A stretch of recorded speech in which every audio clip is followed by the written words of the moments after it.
Introduced. We're going to have a ceremonial first pitch thrown out by Carl Malden, and the two pitchers are already warming up. It's going to be a 5-game winner tonight against a 25-game winner. Jim Catfish Hunter, the ace of the Oakland staff, goes for them, and for the Dodgers, they're going with experience and a fellow who has some impressive late-season performances, Al Downing.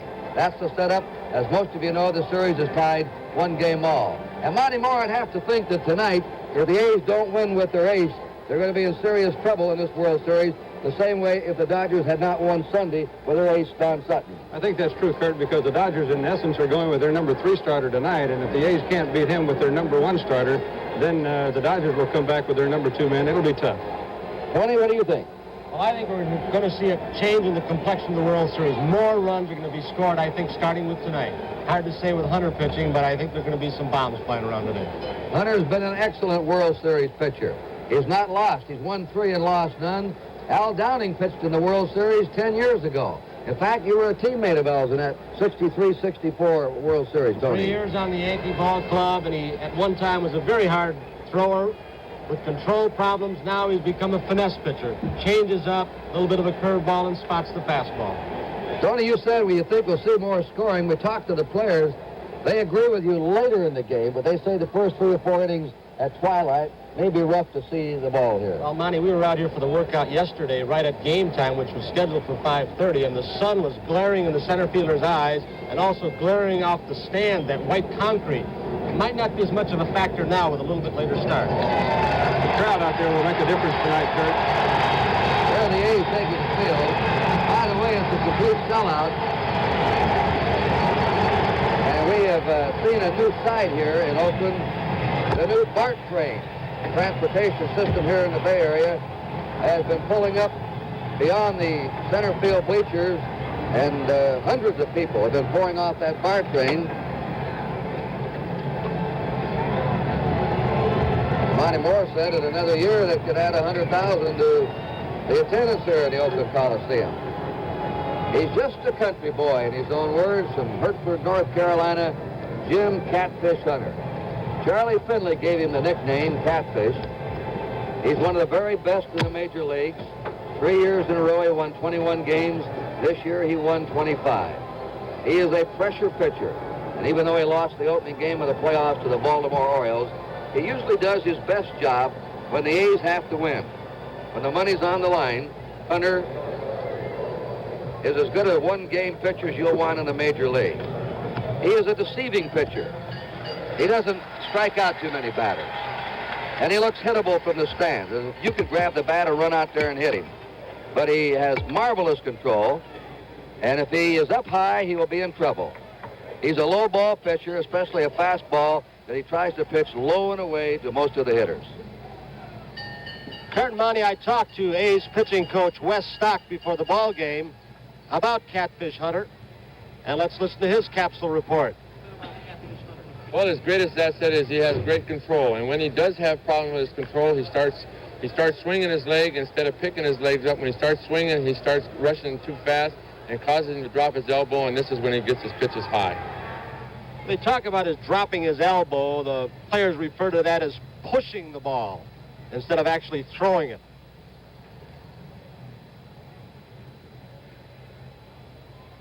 Hunter's also a good hitter. The designated hitting rule doesn't go in the World Series. And the A's won't lose much with a bat with him hitting number 9. The first 3 Dodgers you're going to see up will be Dave Lopes, Bill Buckner, and Jim Wynn. Lopes, the second baseman, leading off. Buckner in left field. Wynn in center field. Steve Garvey's a cleanup man at first. Willie Crawford in right field, the only lineup change outside of the pitcher for today's game. Ferguson is the catcher. He replaces Yeager. Say is at third base, batting 7th.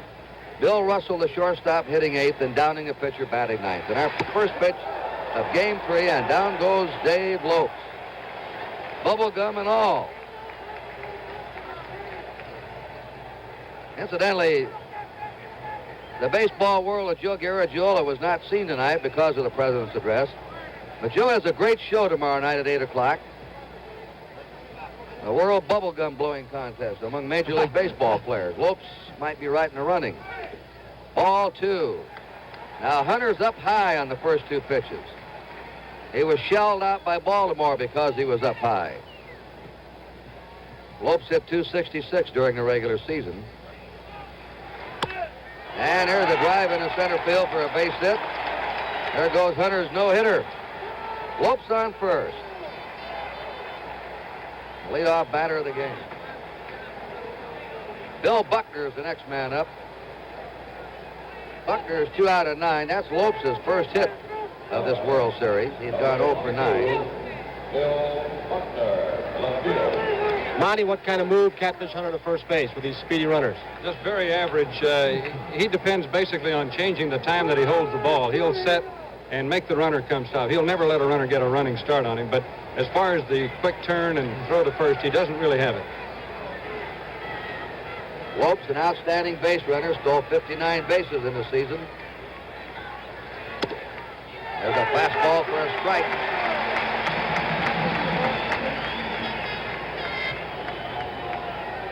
Jim Gilliam is the coach with his hands on his knees. Gene Tennis is holding at first against Lopes. Drives him back. Bandel's at third in the infield. Campaneris at shortstop. Green at second. Tennis playing first. The outfield is Rudy in left, North in center, Jackson in right. The catcher, Ray Fosse. Bando's playing tight at third against the left-handed batter, Buckner. Been playing him all series in that manner. Foul back. And Hunter's ahead of him, 2 strikes. That's Jim Hunter's wife.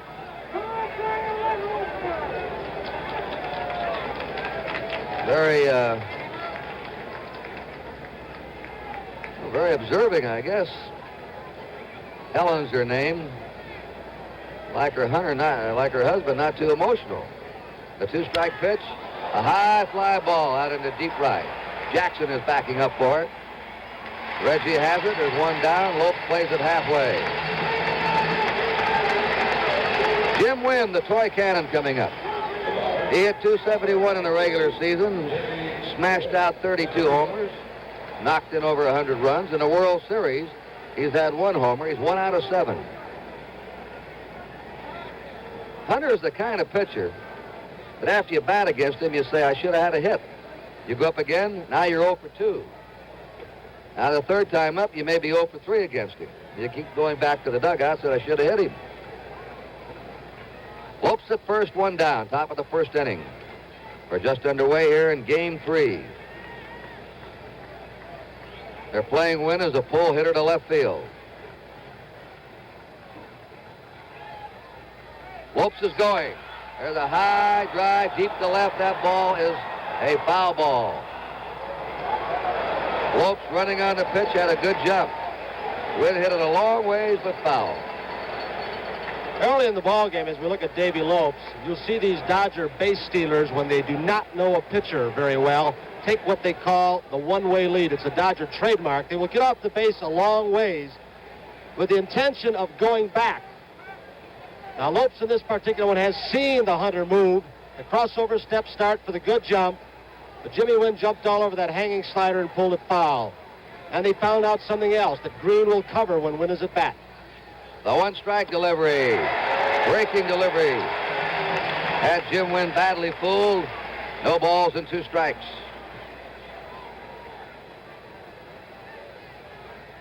Catfish Hunter never pitched in the minor leagues. Signed his first pro contract in 1964. 2 strikes the count. Lopes is going. Blown away. He'll be in there. Stolen base. He had the jump and the pitch low and outside. Had to force Fosse out there and then raise up to make the throw. Kurt, I've seen Lopes get better jumps than this, but couldn't have been a better pitch to steal on what looked like a breaking ball low and away as we watch Davy Lopes. Green covering once again.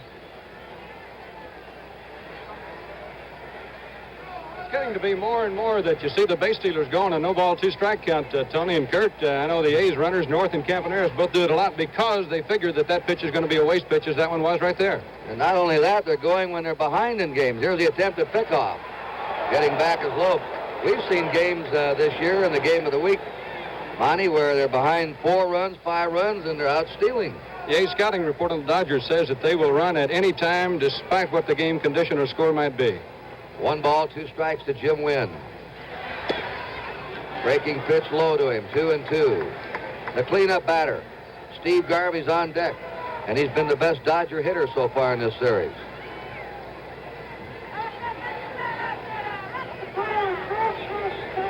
Lopes at second, 1 out, top of the first inning.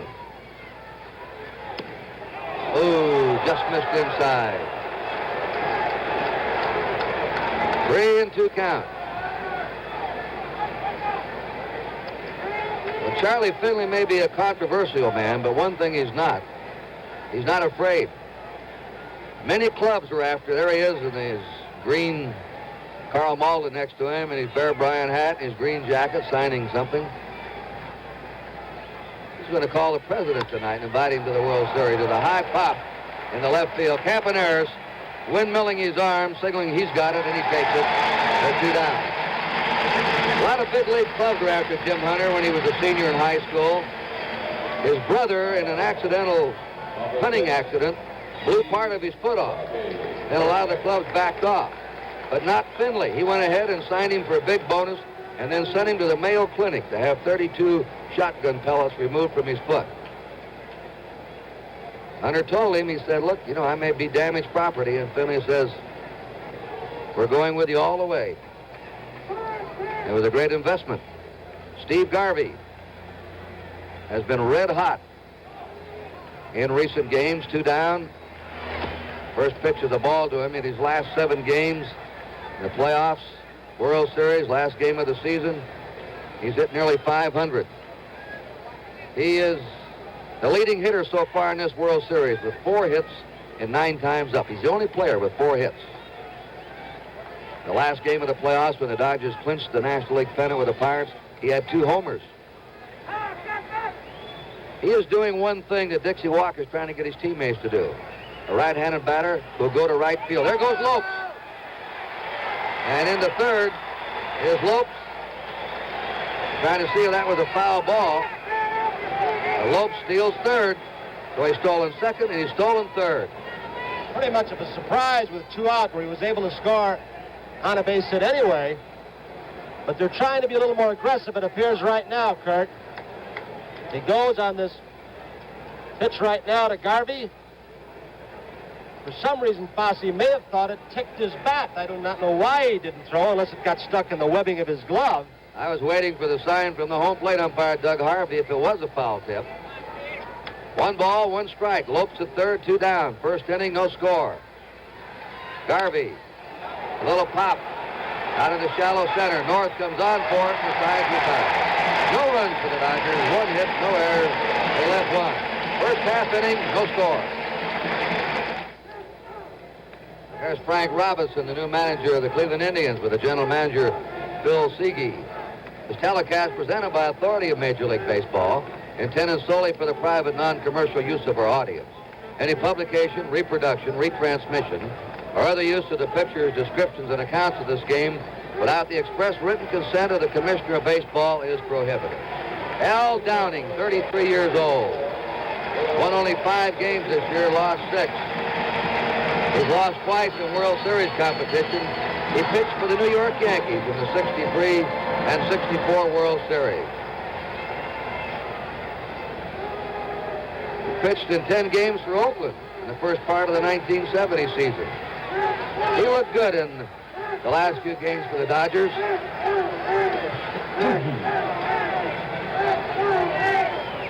Bill North has been moved into the leadoff spot tonight, and it's a strike to him. North is not hitting. He's 0 for 6. He hasn't had the ball out of the infield in the World Series. And 0 for 19.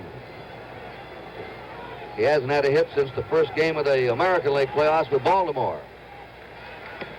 He bluffs the bunt. A pitch of the ball, 1-1.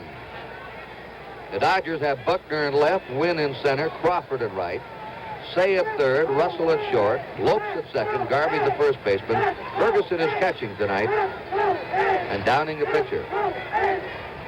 1-1 pitch. High and away. In his last 7 appearances, 3 starts, 4 relief jobs, Downing allowed only 3 earned runs.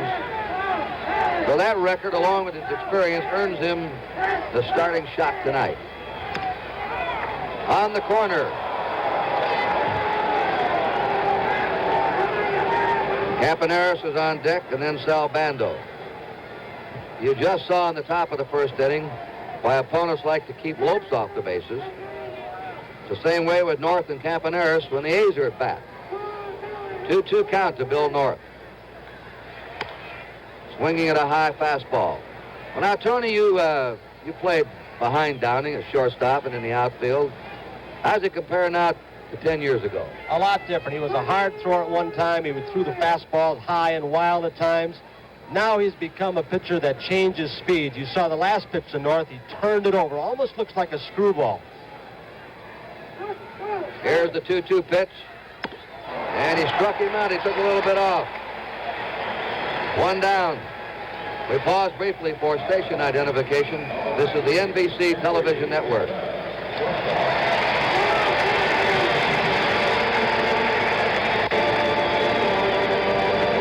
Bert Campaneris, who had 290 for the year, his highest average.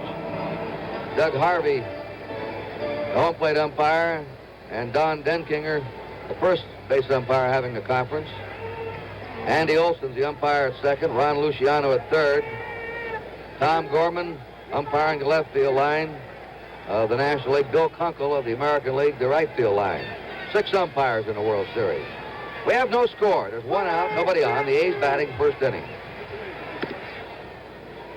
Ball 1 to Campaneris. Campaneris being played as a pull hitter to left. He's had 2 hits 6 times up in this series. And he chops it over the head of Say into left field. He'll go for 2. With his speed, he'll make it easy. Campaneris in.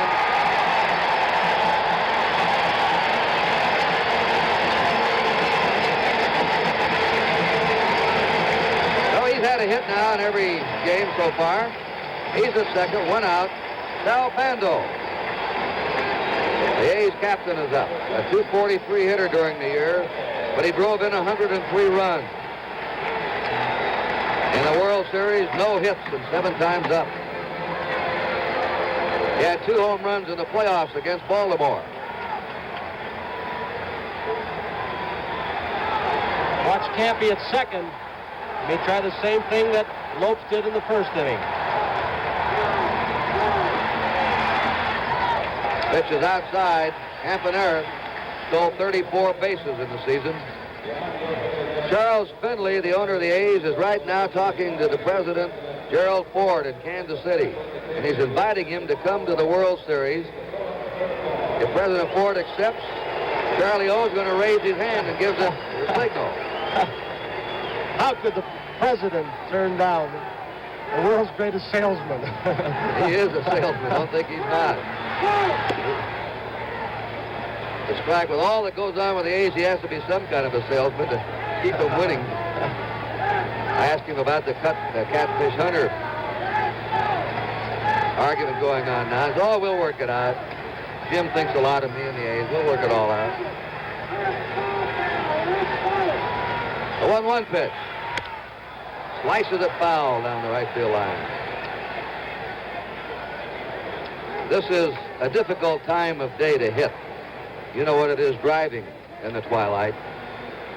The lights are on. The batting in the twilight is rough. 1 ball, 2 strikes. Campaneris at second, 1 out.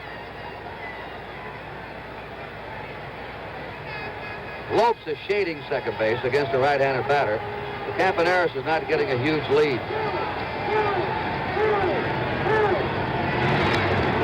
Rips away at the fastball. A ball and 2 strikes.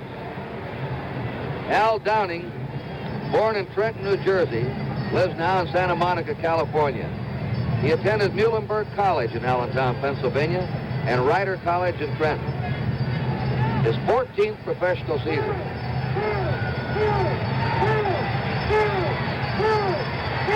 The on-deck batter, Reggie Jackson. Campaneris with his back to you, number 19. A let-up pitch, a swift foul. Turned it over. He's not only changing speeds, but he's turning the ball over to make it a screwball.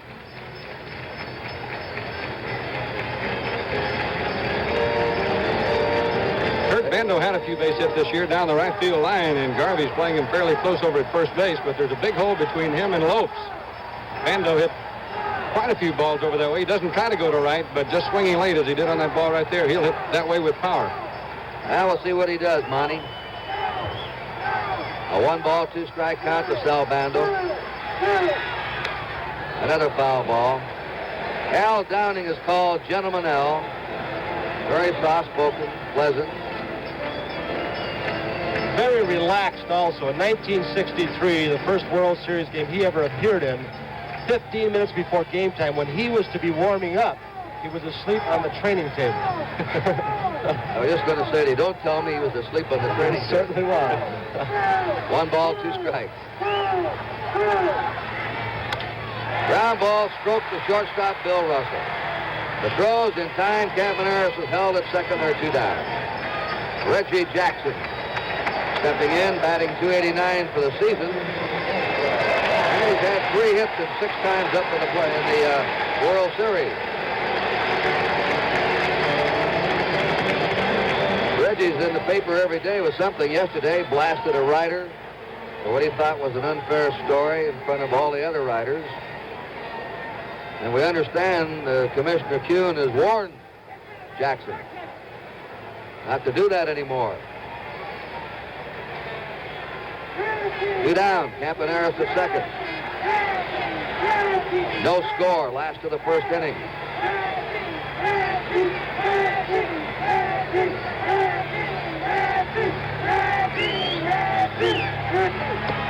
Oh, when you see Joe Ferguson wearing that number 13, the Dodgers are fortunate. They're blessed with 2 catchers, 2 young ones, Yeager and Ferguson. Most clubs have trouble enough finding 1 good one. But when Yeager catches, Ferguson can go play the outfield, as you saw him do so well in Los Angeles. Tonight they wanted a left-handed batter in against Catfish Hunter, so they play Willie Crawford's bat. And Ferguson moves in from right field to behind the plate. Dodgers are moving Davy Lopes around a little bit. He was way over in the hole between first and second base, and Jackson really doesn't pull that many ground balls that way. If he hits a ground ball, many times it's right over the right edge of the pitcher's mound, and they've got a big hole right there right now. He's been going to left field in this series, Monty. Hit his home run to left center. Then on a check swing, he dribbled a double into left field Sunday in Los Angeles. So Buckner straight away for him and left in the gap in the outfield to left center. 1 ball, no strikes. Tried to curve him, it's outside. 2-0. Jackson could hit a home run over any fence, left, center, or right. He has that much power. I'm surprised Buckner's playing him that much toward the line. He hits a lot of balls to left center, doesn't he, Monty, and hard? Yes, he does. They pitch him there. Fouls it back. 2-1. He takes one of the hardest cuts in baseball. Sometimes he'll swing so hard he'll go down on his knees. Reggie's wearing an Oakland A's World Series pin on his uniform, it looks like. Is that one right there on his... Yeah. Surely is. Where his belt buckle would be. That's what they pass out to all the press people here. 3-leaf shamrock. 2 balls, 1 strike. Right to the box. Easy play for Downing, and the A's are gone in the first inning. At the end of the first inning, we have no score. Chubb Finney, the president of the National League. National League headquarters are right here in San Francisco. Finney used to be the general manager of the San Francisco Giants. In the second inning, the Dodgers send up Willie Crawford, Joe Ferguson, and Ron Say.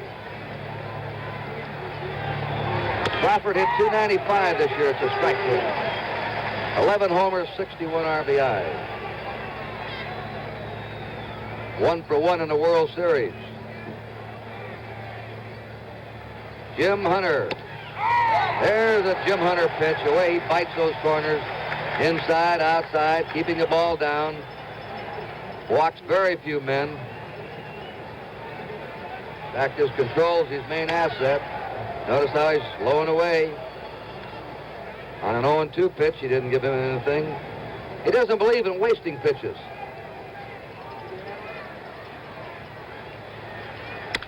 Big bounding ball hit to the right side. Dick Green with a flip to first. 1 out.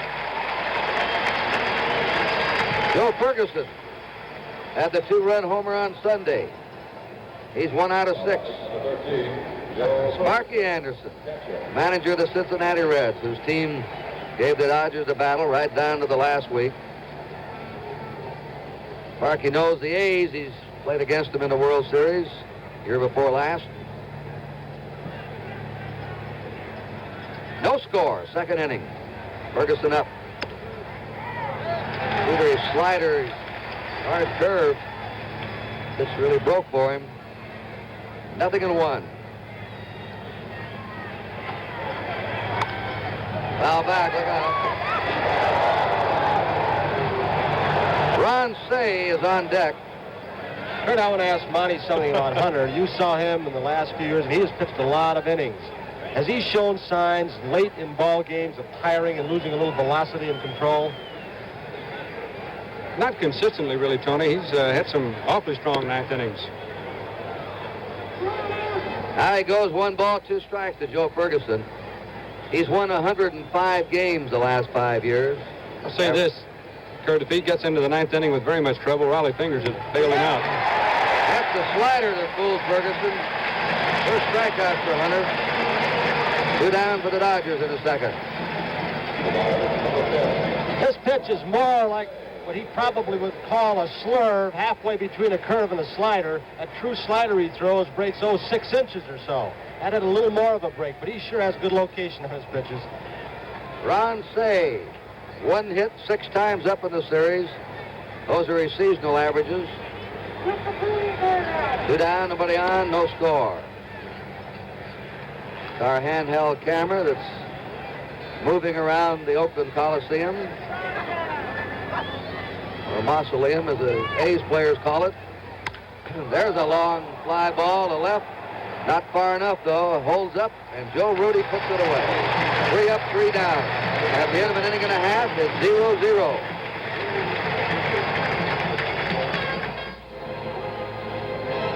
Sellout crowd tonight in the Oakland Coliseum. Joe Rudi, Gene Tennis, Ray Fosse. Joe Rudi's the leading hitter for the A's in the series. He's had 3 hits, 8 times up. Batted .293 on the regular season. 22 homers and just missed 100 RBIs. Al Downing gave up a hit the first inning, struck out 1, no walks. 3 right-handers in a row for the A's. Ball 1 to Joe Rudi. As you look out at that outfield, I see Jimmy Wynn playing toward left center field, and Rudy Monty, most clubs play him toward right center field, don't they? Yes, they do, and as a matter of fact, a little more made odd because the first pitch was outside, away from Joe. And again, Downing misses outside. 2 balls and no strikes to Rudi. That's Tennis. He'll be up next.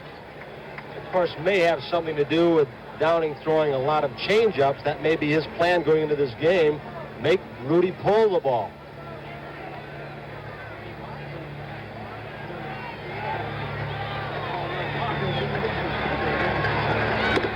Now he's outside, 3-0. Bobby Winkles with a sign on a 3-0 count. Downing averaged 4 walks every 9 innings this season and averaged a little over 5 strikeouts every 9 innings. He doesn't have outstanding control. 3-0. Rudi was taking 3-1. Alvin Dark and Bobby Winkles. Manager to the third base coach, onto the batter. 3 balls and a strike. Rudi looking down.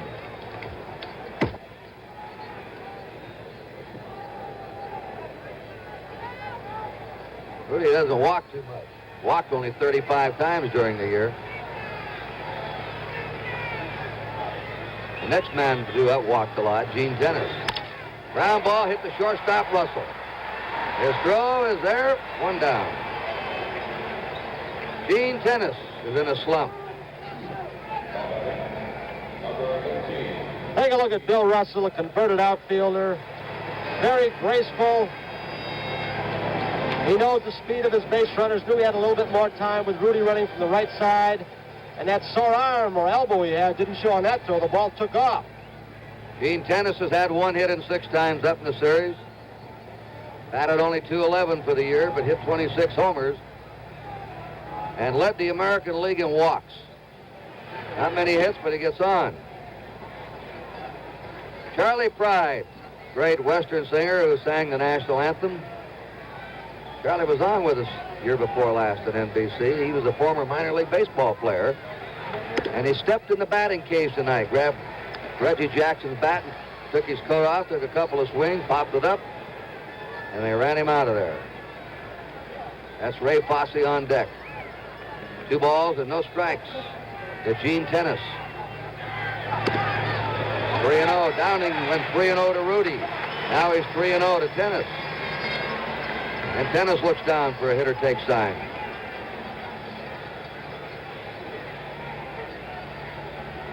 One of his nicknames is Steamboat. Only his wife calls him that.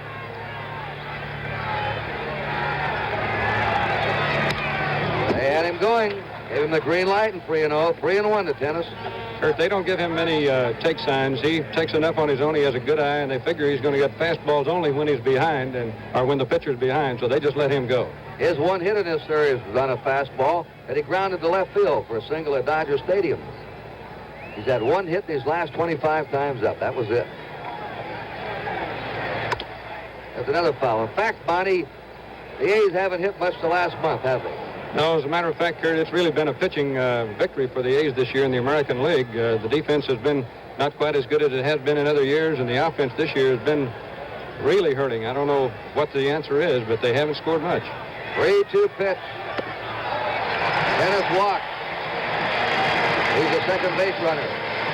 Might have noticed they gave Tennis breaking balls on 3-1, 3-2. Part of the reason is, as we look at John Brody, one of our football color analysts, but with the 3 hitters following Gene Tennis, all hitting 200 or less, Tennis doesn't get much good to hit, Monty. That's one of the reasons he's walked a lot this year. People don't realize it. They say, why would you walk a guy hitting 211? But he can hurt you. He's hit 26 home runs, and he's shown in the World Series the last couple of years he can break a game open. And as you say, nobody behind him really hitting high.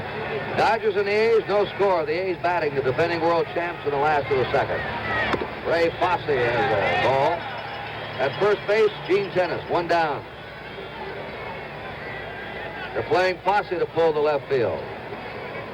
He had a neck operation, crushed vertebrae. It was kept very quiet. He got involved in that fight between Bill North and Reggie Jackson, tried to break it up. All he got out of it was some surgery and about too much of inactivity. There's a drive to right field. The runner was going. It's picked off by Willie Crawford, and scooting back to first base is Gene Tennis. Fosse lines to right, trying to hit behind the runner and get him over. 2 down, Tennis still at first. Dick Green is the next hitter.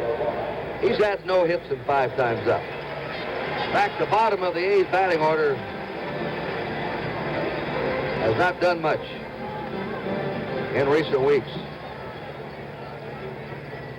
Kurt, adding to the fact that it hasn't done much is even in the American League where they have the designated hitter, the A's this year have not had a designated hitter at any time during the year who was hot or really hitting the ball well.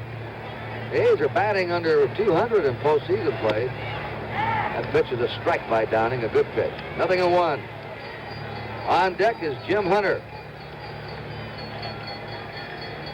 And for the A's pitchers, of course, a strange role to come up to bat. American League, they don't get the bat for the designated hitting rule. Gene Tennis at first, 2 down. No score. Downing's fastball tailed over that outside corner. 0-2. There have been a lot of superb games pitched by men over the World Series competition that haven't been the aces of staffs. Downing could come in here tonight and do that job for the Dodgers. We'll see what happens.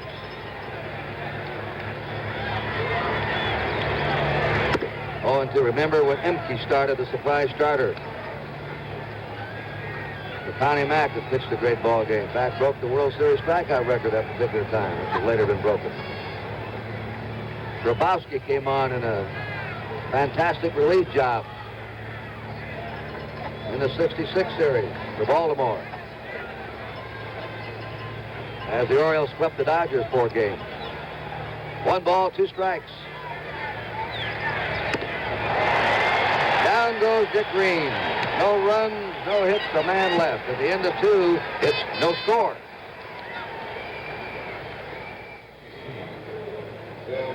They've already announced the attendance as 49,347, which is a sellout.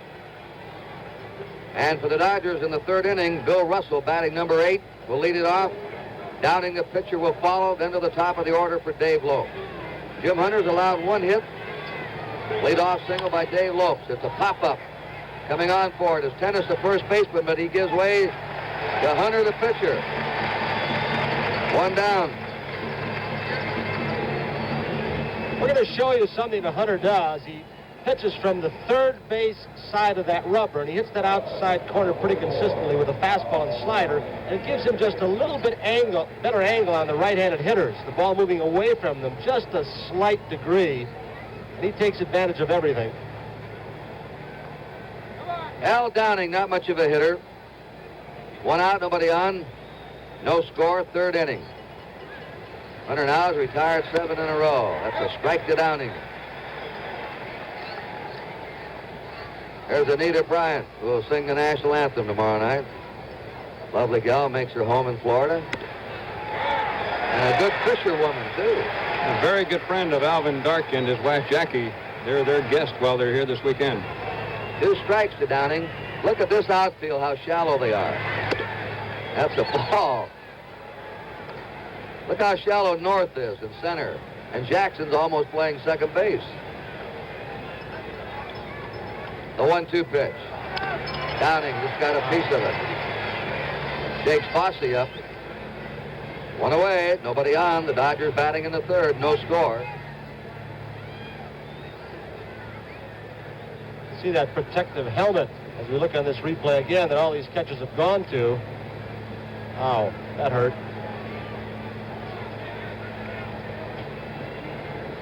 One ball, 2 strikes to pitcher Al Downing. Right to the box.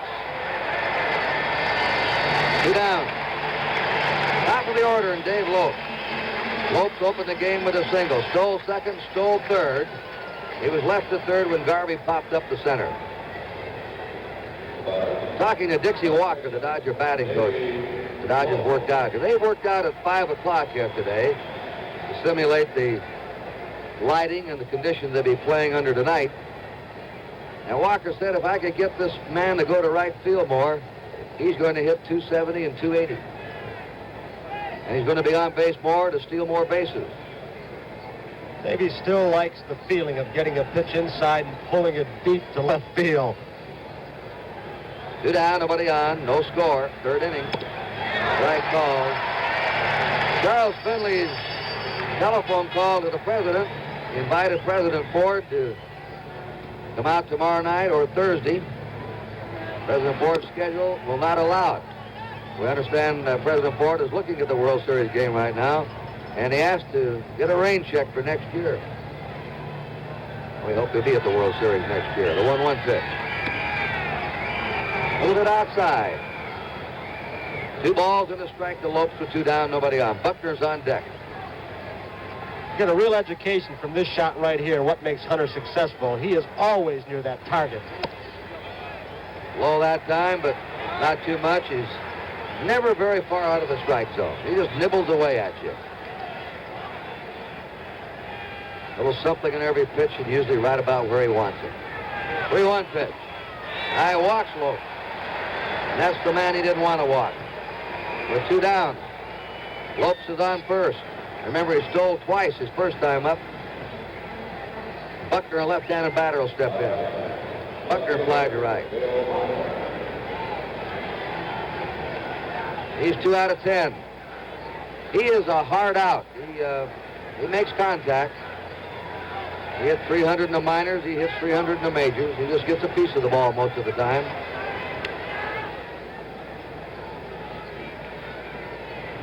Lopes also stole 3 bases in the National League playoffs.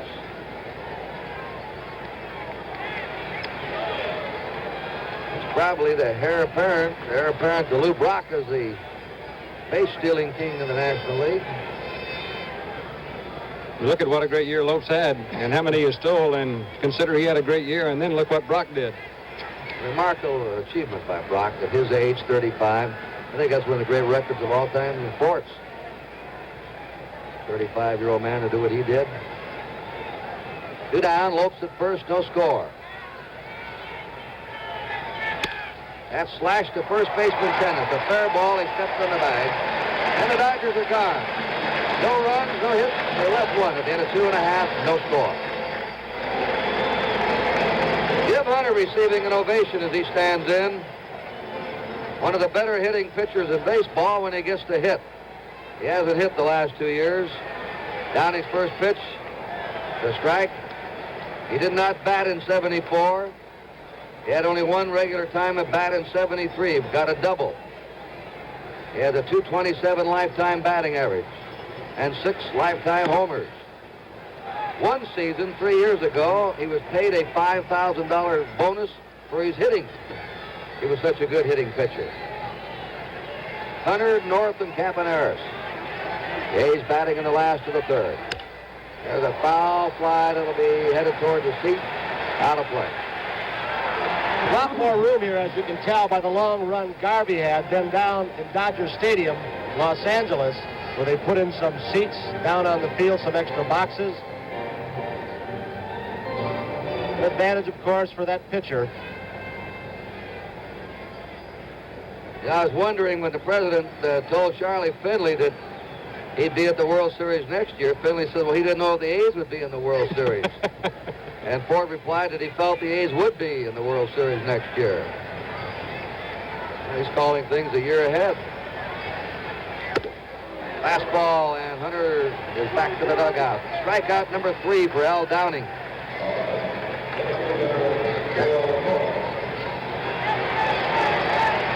Russell has a habit that may be a tip-off, as we see now. The signal was given for a breaking ball or a changeup. You can see him going to his right because the pitcher or the hitter's more likely to pull it. If he does that too soon, some of these right-handed hitters are going to catch on, start looking breaking ball. Bill North struck out his first time. We're at the top of the Oakland batting order. 3 strikeouts, 1 walk for Downing. He's allowed 1 hit. That was to Campaneris, who doubled in the first inning.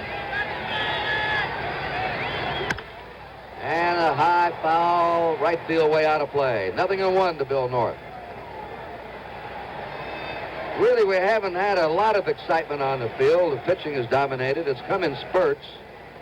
They'll go quietly 3 or 4 innings, and suddenly it'll be a flurry. Both games, 1-run games, had exciting 9th innings. The Dodgers threatening to pull out the first game, and the A's threatening to pull out the second game of the 9th inning. North bluffing a bunt. 1 ball, 1 strike. Garvey's in tight at first. Sale being in the grass at third against North, who can fly down that line.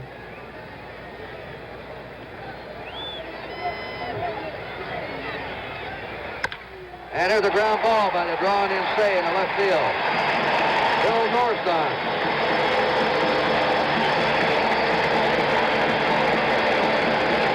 He led the American League in stolen bases with 54. Now we'll see if he goes to work. Kurt, the A's players were talking, wondering if Ferguson had as good an arm from behind the plate as he had from right field. Well, according to Tommy Lasorda, the Dodger coach, nobody in baseball has the arm that Steve Yeager had. That's his claim. Well, Ferguson has a good arm, but not as good as Yeager. Downing's move, driving North back. No score. Bill North at first. The A's batting here in the last of the 3rd. Playing Campaneris over to left. Campaneris is a very efficient bunter. Downing, as you've seen on the last two throws, are not with an exceptional move to first base. Many times he'll kick his leg toward first and then come home. I think the Dodger pitchers, above all other staffs in baseball, because they've had so many great base stealers, know how to hold runners on. Downing high with a fastball. 1-0 to Campaneris. Now the handheld camera looks at the runner.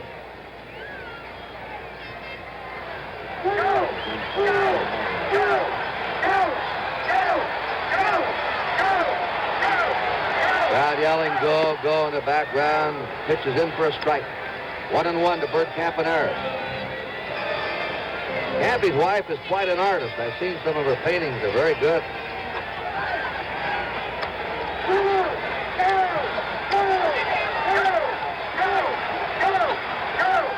North is holding. 2 balls and a strike to Campy Campaneris. We can go to right field. He might be playing a little game here with North now. Another thing he does too, Kurt, he'll fake a bunt and bring that third baseman in and bounce the ball over his head once in a while in this situation. He has the bat control. Hit for his highest average this year, 290. 2 balls and a strike. North at first. 1 out. There he goes. Ground ball. Side, dive. He comes up with it. He's throw. There goes North on the third. Garvey held the ball. North wound up at third. Garvey held the ball. Didn't make a throw over there. North just rounded second and kept going. Say, looked like he might have dived too soon. He came up with it and threw Campaneris out. North was going on the 2-1 pitch.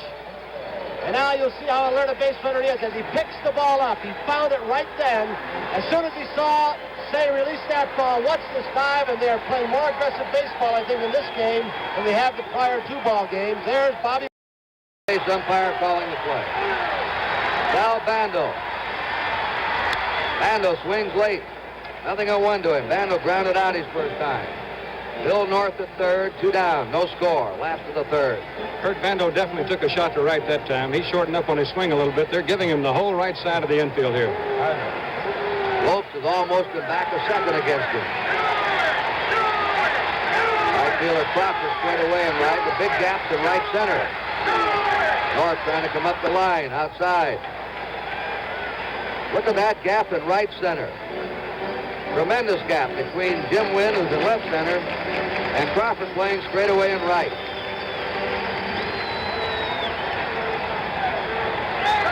The A's, for the first time, have had a base runner on third.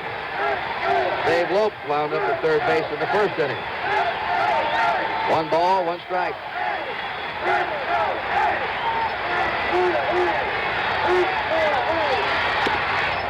Pitch is just inside to Bando. 2-1 to him. North at third.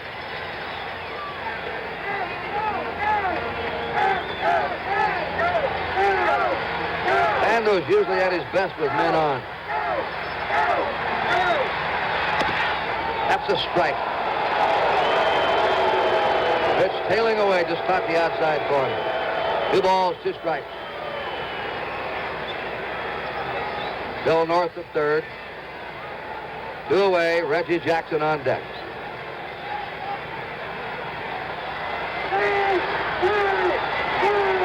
Garton is starting to settle in now. 2-2 pitch. 3-2.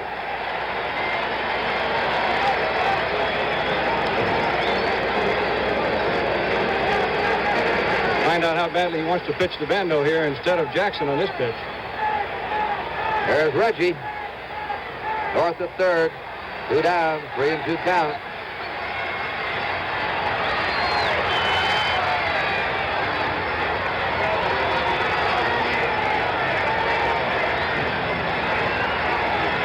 North hasn't come up the line much the last 2 or 3 pitches.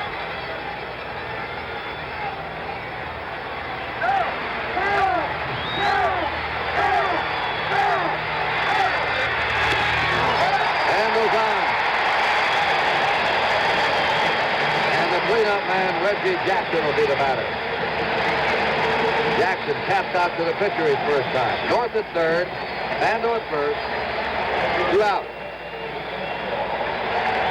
First time either team has had 2 base runners on in an inning.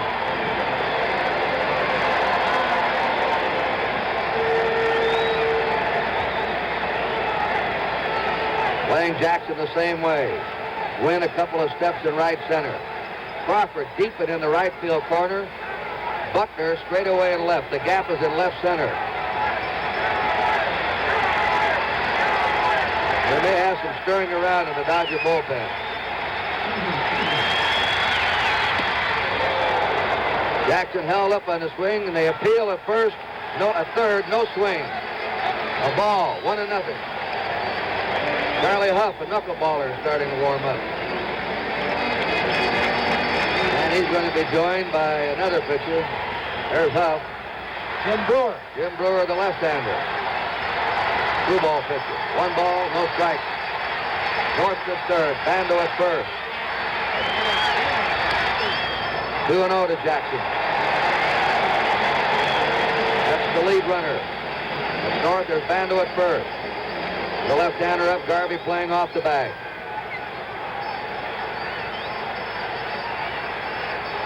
Downing behind, 2-0.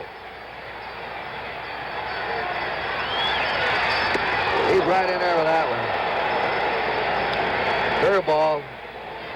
Jackson trying to jump on it. 2 balls and a strike. Downing hasn't thrown many curveballs to the right-handed hitters, but with Jackson up, it takes away that little screwball from him, so he may feed him a few more. 2-1 pitch. 3-1. Downing now, digging himself into some trouble. North at third, Bando at first, 2 down, no score.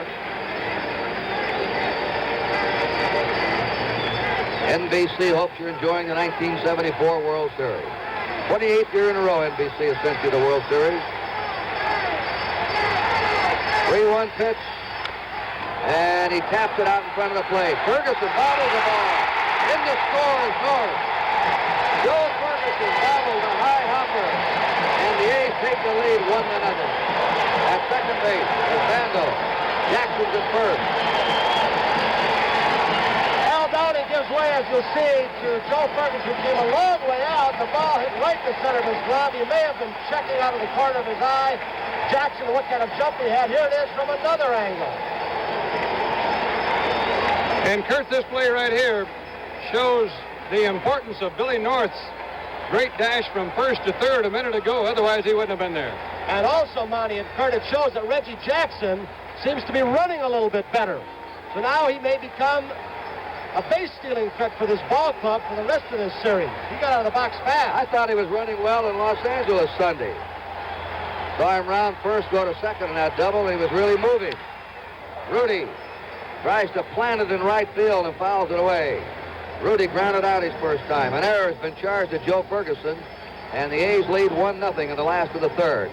2 down, runners on first and second. Kurt, this is not to make an excuse for the catcher, Joe Ferguson, but remember, he has been playing the outfield this series and through the playoffs, and it's tough to change from position to position. Good point, Tony. 4 balls and a strike to Joe Rudy.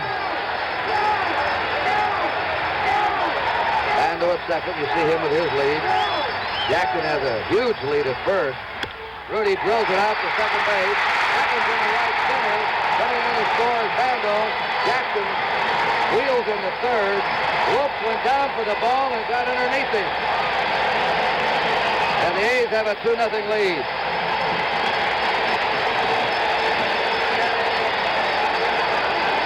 Have a look and see if we can tell where that ball went. He broke the wrong way. He started breaking to his left. The ball bounced right over the top of his glove. That's the kind of ball you've got to try and smother if you can. Take your chances getting a force out at second. They give him a base hit, Rudy, and an RBI. Jackson's at third. Rudy's at first. 2 out. Well, Downing could have been in the dugout.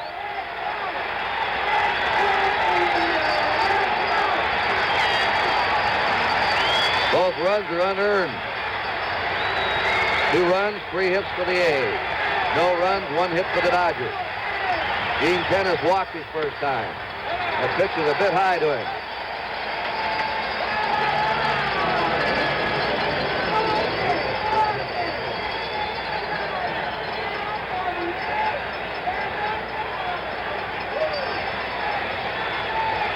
One ball, no strikes. Same spot, 2-0 to Gene Tenace. Tenace has a great eye at the plate. Dangerous to get behind him in a spot like this, Kurt. He's been a real good 2-out hitter this year for Oakland. I've got to believe with Fosse coming up next that Downey's going to make him hit his pitch, even if it is 2-0. Can't give in to a guy like this, Tenace. He hurts you with a long ball. Can't come in with that good fastball. He does it. 3-0. The Reds remember Tenace in the World Series when he was voted the outstanding player 2 years ago. 3 balls, no strikes to Tenace. Brewer and Huff have been warming up in the Dodger bullpen. They're ready if needed. A 3-0 delivery. That's a strike to him, 3-1.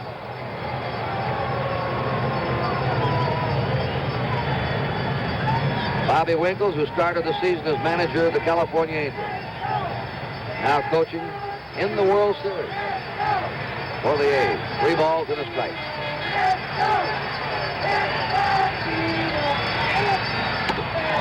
Bases are loaded. Ron Cey has been ordered to go over and talk to Downey. Walter Alston on his way out. Now stops, comes back again. Sending Red Adams out. Coach Red Adams out.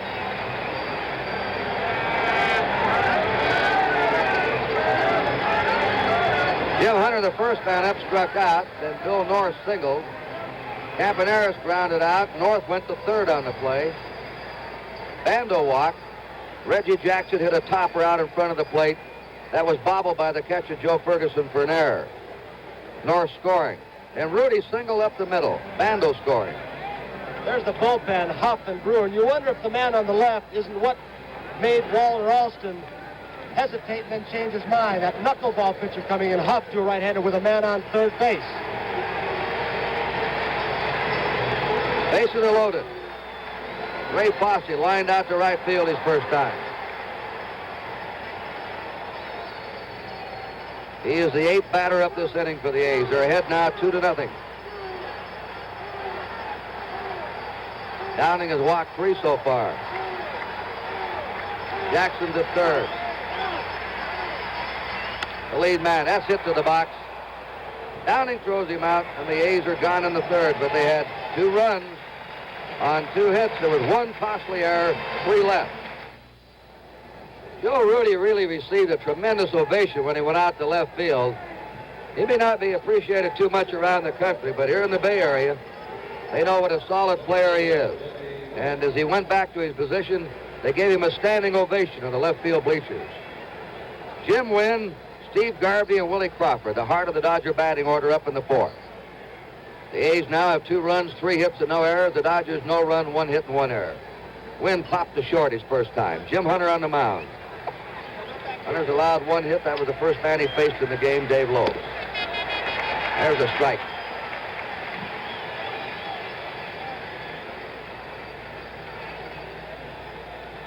Hunter led the American League qualifiers with the lowest earned run average this year.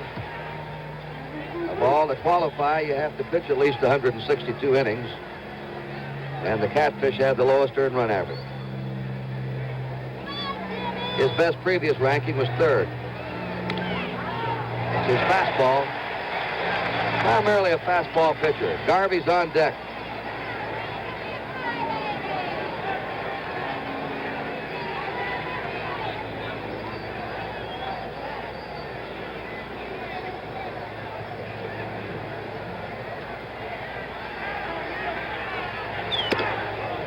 Pitches outside to win 2-2. He's had many baseball thrills, but he'll always remember the night he pitched a perfect game here in the Oakland Coliseum. Monty Moore broadcast that game. The 2-2 delivery. 3-2. That must have been quite a thrill of broadcast, Monty. Yes, it was. It was against Minnesota here, Kurt. And an odd thing about that is he went to Minnesota and got his next start, gave up 9 runs in the first inning. They stayed in the ball game and won the game. 3-2 to Jim Wynn. Wynn hits a bounding ball, just tipped Hunter's glove. Green boots it, throws late. The tip off the pitcher's glove might have destroyed the timing of Green. Exactly what it did, Kurt. He started to his right, a little deeper, and then he had to come in and got that in-between hop. Tried to smother it, but the ball gets too far out in front of him, and Jimmy Wynn runs well. Jim Wynn at first. Now they've scored an error on Dick Green. So each team has been charged with an error. Jack Herman, the president of the Baseball Writers Association of the St. Louis Globe-Democrats, one of the scorers. Gordon Barrell of the Long Beach Independent, and Ron Bergman of the Oakland Tribune. 3 official scores for the series. A ball to Steve Garvey. He flied to center his first time.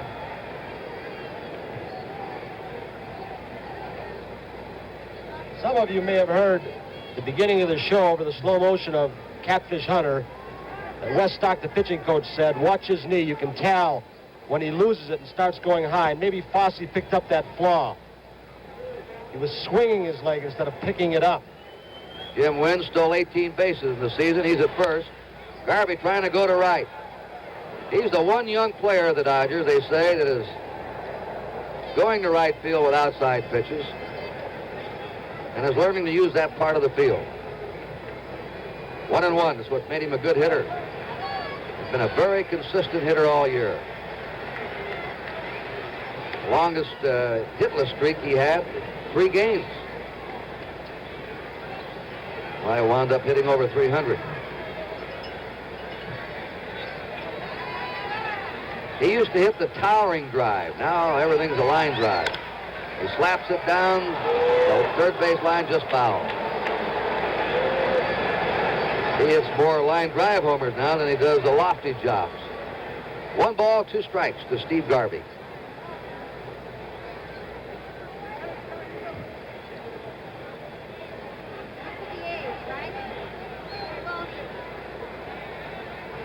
Field is in excellent condition. We walked the field yesterday during the workouts, and the grass is great.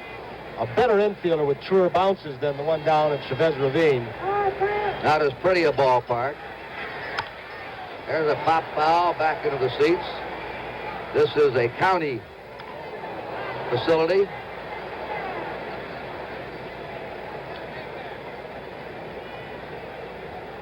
Here are the umpires.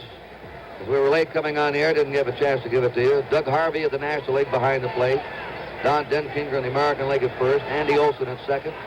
Ron Luciano of the American League at third. Tom Gorman at the left field line. Bill Kunkel down the right field line. The 1-2 pitch. That's driven deep down the right field line, and that one's foul. 1-2 to Garvey.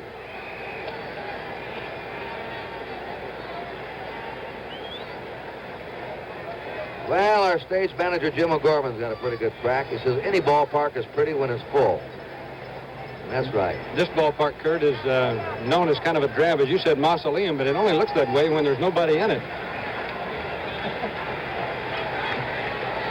1 ball, 2 strikes. Runner going. Hit and run on. It's in the left field. Wynn stops at second. Rudy charged the ball. And now the Dodgers have a threat in the fourth. Wynn's at second. Garvey's at first. And Garvey's had his 5th hit. Yeah, I heard Monty Moore tell you, the scouting report of the Dodgers, they'll run any time, 2 runs down. And we also saw some exceptional bat control on the part of Steve Garvey. The ball was up and in. It was actually a ball, maybe a foot inside and high, but he still got the barrel of the bat on it. Look at Jimmy Wynn checking the outfield positioning. Willie Crawford is up now with runners on first and second. Nobody out. The Dodgers are trailing 2-0 in the fourth. Willie Crawford is one of the 3 Dodgers with previous World Series experience. He was 1 for 2 in the 65 World Series, appearing as a pinch hitter. Downing is the other Dodger with experience, and Jim Brewer, who's been in the Fall Classic. Line drive, throw to second, double play. Green could have gone to first. Either way, Crawford Green converts it into a double play with Campaneris covering, and Wynn is double off second. Here he goes, and Cappy Campaneris was thinking triple play. Watch this. He's ready to throw. Garvey got back in time. He was ready to throw right there. He was thinking 3 all the way. So the Dodgers now have 2 down. Garvey's at first. He had a big jump on that line drive. Joe Ferguson struck out his first time. In the 4th inning, the A's are leading 2-0. The ball, that was really stung by Crawford, though.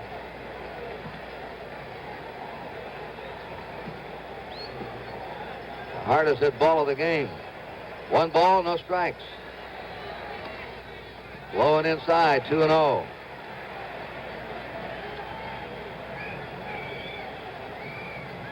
Ron Cey on deck. They're playing Ferguson deep and toward left. He pops it out of play. 2 balls and a strike to Ron Ferguson.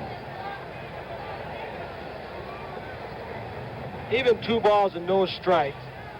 Catfish has movement on the ball, and he's still around the corners. Pitch coming up on the way when you bat against him. It looks good until the last, and there's always that movement at the end. Somebody asked Hunter if he wanted to stay with the A's. He said yes. Inside, so I want to stay in baseball. What other job can you work 5 months, have a month in Arizona or Florida, and then go hunting and fishing the rest of the year? It's not a bad life. 3-1 pitch. Right at the knees, 3-2.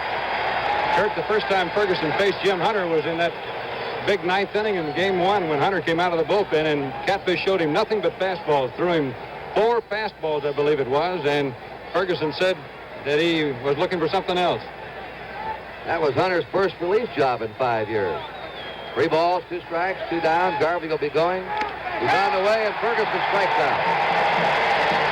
No runs, a hit, 1 error, 1 left. At the end of 3.5, 2-0, Oakland. Commissioner Bowie Kuhn and Mrs. Kuhn there in the front row. Joe Cronin, retired president of the American League, in the back of the committee, just putting his hand up to his glasses. Carl Lindemann, the vice president of NBC Sports. See Lee McPhail there, the new president of the American League. And here we are in the last of the 4th inning. Dick Green struck out his first time. Many of the old-timers, when we had that double play and Campaneris was ready to throw to first, I know thought about the only triple play in World Series history. That was pulled off by Bill Wamsgans, the second baseman of the Cleveland against the Dodgers in 1920, an unassisted triple play. He got the line drive, he stepped on second and retired, killed Duff, then tagged Miller coming in from first. He really got unassisted triple play. 3-0, Downing against Green. And it was against the Brooklyn Dodgers at that time. Catfish Hunter due up next. Downing's 3-0 delivery. He slips a strike into Green. The A's ahead in the last of the 4th, 2-0.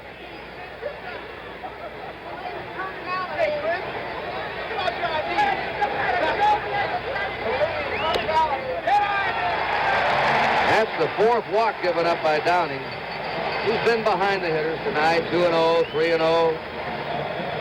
Kurt, Bobby Winkle, the A's third base coach, came over and talked to Alvin Dark after that ball 4. Bobby's real good about that. He says that if there's any danger of him missing one, he'd rather go find out. All right, Jim Hunter's up. Say's in at third, looking for a bunt. Garvey ready to charge from first. Jim Brewer's throwing in the Dodger bullpen. Moved to first. Green is back. With Hunter swinging the bat at home plate, you've got a lot of possibilities. He's a pretty good hitter. He can bunt. They can try a bunt and run. They can try a hit and run. A lot of decoying. Runner going, and the ball pushed perfectly by Hunter. He's out on the sacrifice. Green goes to second. We pause briefly for station identification. This is the NBC Television Network.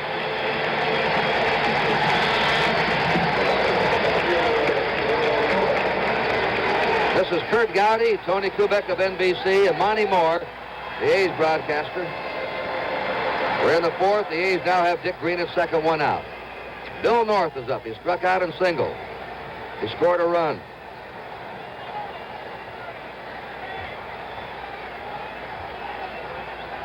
Playing North. North is better right-handed than left-handed, has more power right-handed. Pitch is a shade inside for a ball. He came over here, the trade between Oakland and Chicago. He was destined to be a utility player and has wound up as a regular center fielder.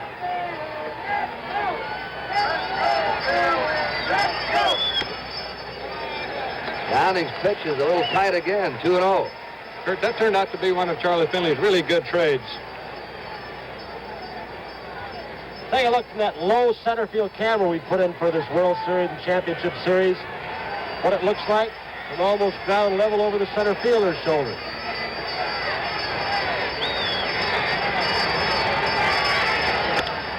There's a high drive into deep left. Buckner's back almost to the track, not quite. Green plays it halfway and goes back to second. 2 down. North sending a long fly to left field. The next batter for Oakland, Campaneris. He doubled the left. He's grounded out. Kurt, if North had hit that ball in the first inning, it might have been right against the wall. The ball really carries much better before the sun goes down here. It really gets heavy air out here this time of night. And a slight breeze blowing right now from third to first. Campaneris again played as a full hitter. Green at second, 2 down. And here's a base hit into center. Green is rounding third. Wynn has a sore elbow and courts the throw, not in time. Gets by, through the cutoff man. There goes Campaneris to third. Ferguson, the catcher, went out to meet that throw, and nobody was backing up. And advancing to third was Campaneris. Well, everyone knows it's in the scouting report. Jimmy Wynn has a bad elbow, may require surgery. He uncorks what looks like a pretty strong throw. He says he has one or so. And Ferguson knew immediately that Al Downing was not backing up the plate.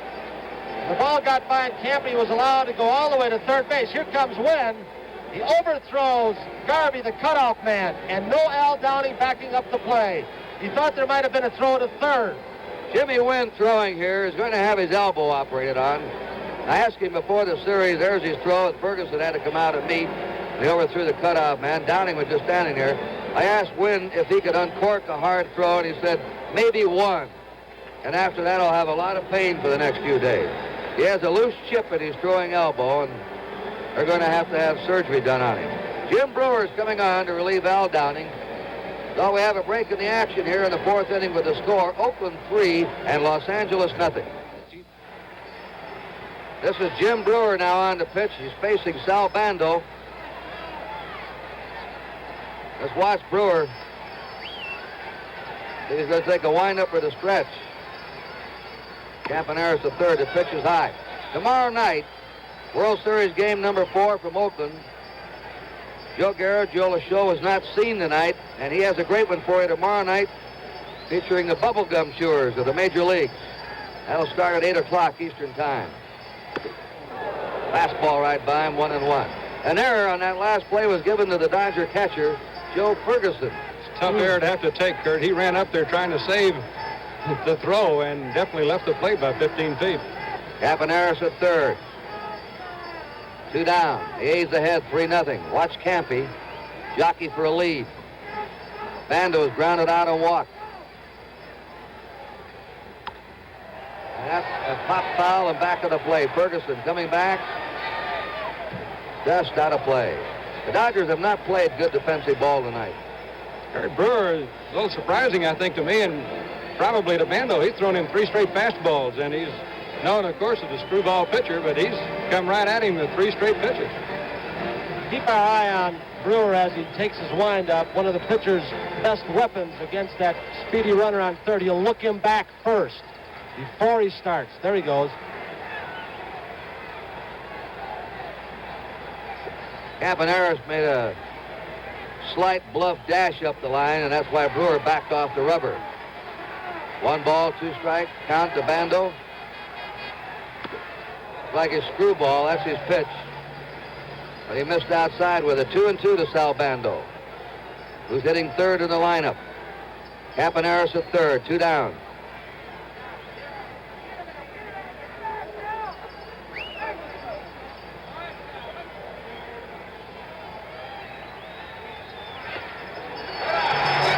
Three balls and 2 strikes. Tomorrow night, Andy Messersmith pitches for the Dodgers. He started game 1, and Ken Holtzman comes back for the A's. It'll match up the 2 opening day pitchers, a right-hander Messersmith, a left-hander Holtzman. The 3-2 pitch to Bando. Struck him out on a fastball. 1 run. 1 hit, there was 1 error, 1 left. At the end of 4, 3-0 Oakland. He really got Unassisted double play. 3-0. Downing against Green. And it was against the Brooklyn Dodgers at that time. Catfish Hunter due up next.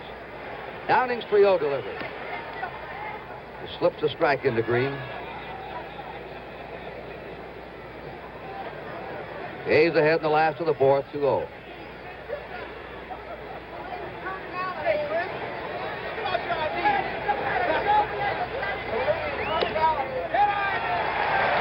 That's the 4th walk given up by Downing. He's been behind the hitters tonight, 2-0, 3-0. Kurt Bobby Winkles, the A's third base coach, came over and talked to Alvin Dark after that ball 4. Bobby's real good about that. He says that if there's any danger of him missing one, he'd rather go find out. All right, Jim Hunter's up. Say's in at third, looking for a bunt. Garvey ready to charge from first. Jim Brewer's throwing in the Dodger bullpen. Move to first. Green is back. With Hunter swinging the bat at home plate, you've got a lot of possibilities. He's a pretty good hitter. He can bunt. They can try a bunt and run. They can try a hit and run. A lot of decoying. Runner going, and the ball pushed perfectly by Hunter. He's out on the sacrifice. Green goes to second. We pause briefly for station identification. This is the NBC Television Network. WNBC-TV, New York. This is Kurt Gowdy, Tony Kubek of NBC, and Monty Moore, the A's broadcaster. We're in the 4th. The A's now have Dick Green at second, 1 out. Bill North is up. He struck out in single. He scored a run.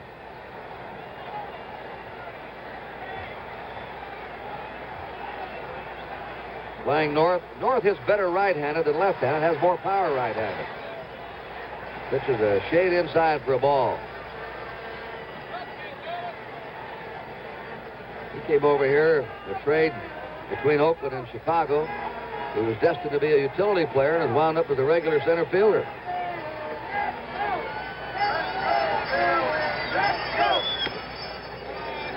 Downing's pitch is a little tight again, 2-0. Kurt, that turned out to be one of Charlie Finley's really good trades. Take a look from that low center field camera we put in for this World Series and Championship Series. What it looks like from almost ground level over the center fielder's shoulder.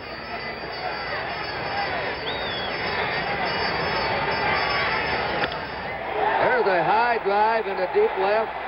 Buckner's back almost to the track, not quite. Green plays it halfway and goes back to second. 2 down. North sending a long fly to left field. The next batter for Oakland, Campaneris. He doubled the left. He's grounded out.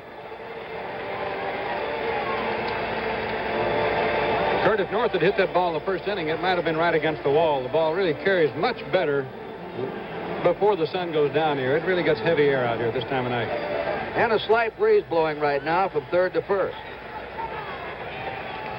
Campaneris again played as a pull hitter. Green at second, 2 down. And there's a base hit into center. Green is rounding third. Wynn has a sore elbow and courts the throw, not in time. Gets by, through the cutoff man. There goes Campaneris to third. Ferguson, the catcher, went out to meet that throw, and nobody was backing up. And advancing to third was Campaneris. Well, everyone knows it's in the scouting report. Jimmy Wynn has a bad elbow, may require surgery. He uncorks what looks like a pretty strong throw. He says he has 1 or so. And Ferguson knew immediately that Al Downing was not backing up the plate. The ball got by, and Campy was allowed to go all the way to third base. Here comes Wynn. He overthrows Garvey, the cutoff man, and no Al Downing backing up the play. He thought there might have been a throw to third. Jimmy Wynn throwing here is going to have his elbow operated on. I asked him before the series, there's his throw. Ferguson had to come out and meet. He overthrew the cutoff man. Downing was just standing there. I asked Wynn if he could uncork a hard throw, and he said, maybe one. And after that, I'll have a lot of pain for the next few days. He has a loose chip in his throwing elbow, and they're going to have surgery done on him. Jim Brewer is coming on to relieve Al Downing. So we have a break in the action here in the fourth inning with the score, Oakland 3 and Los Angeles nothing. This is Jim Brewer now on the pitch. He's facing Sal Bando. Let's watch Brewer. He's going to take a windup or the stretch. Campaneris the third. The pitch is high.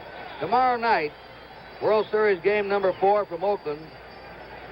Joe Garagiola show was not seen tonight, and he has a great one for you tomorrow night, featuring the bubblegum chewers of the major leagues. That'll start at 8 o'clock Eastern time. Fastball right by him, 1-1. An error on that last play was given to the Dodger catcher, Joe Ferguson.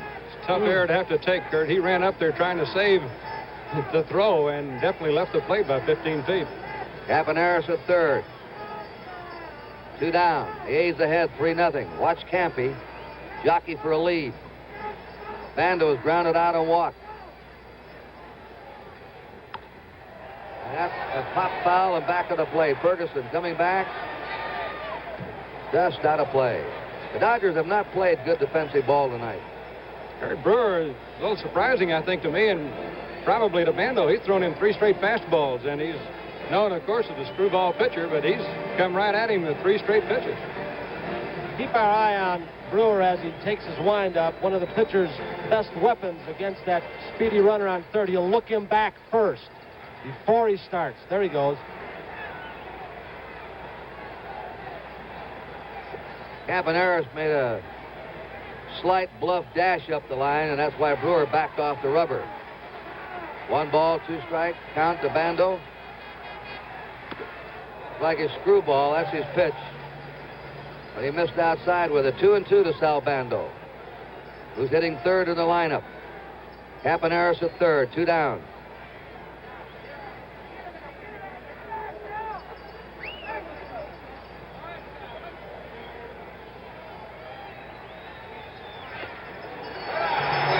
Three balls and 2 strikes. Tomorrow night, Andy Messersmith pitches for the Dodgers. He started game 1, and Ken Holtzman comes back for the A's. It'll match up the 2 opening day pitchers. A right-hander, Messersmith, a left-hander, Holtzman. The 3-2 pitch to Bando. Struck him out on a fastball. 1 run, 1 hit. There was 1 error, 1 left. At the end of 4, 3-0 Oakland. The preceding announcement was furnished as a public service by Major League Baseball.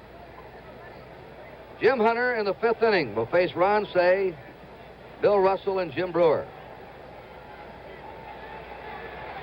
Cey flied out to left his first time, and he looks at a strike. The Dodgers out-hit the A's for the season by 25 points. Dodgers had 7 more homers.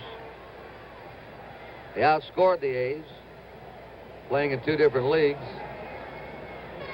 The A's had 15 more stolen bases, and the pitching was about even. The A's pitching staff 2.95, the Dodgers 2.97. That's right, 2 very evenly matched teams. Bill Russell, the on-deck batter. Some folks give the A's the edge on World Series experience, and it is an asset. Cey strikes out. 3rd strikeout for Jim Hunter. And an edge might be given to the A's on a 3rd starter. Holtzman, Blue, and Hunter. Messersmith and Sutton for the Dodgers. And, of course, the Dodgers had a rough break. They lost Tommy John, who, when he went out with an arm ailment, was the best pitcher on the Dodgers staff. He'd won 13 and lost 3 when he came up with a bad arm. A ball. Russell popped to the pitcher his first time. Joe Ferguson has 2 errors tonight. That ties the record by a catcher in a series game. That's a fly ball right out to North. 2 down. There's where scouting reports come in to a great degree. Positioning defensively. Where does a man hit? What kind of power does he have? They did not have Russell listed as having exceptional power, so they played him more shallowly. It's like Lacey coming out now. Lee Lacey will bat for Brewer.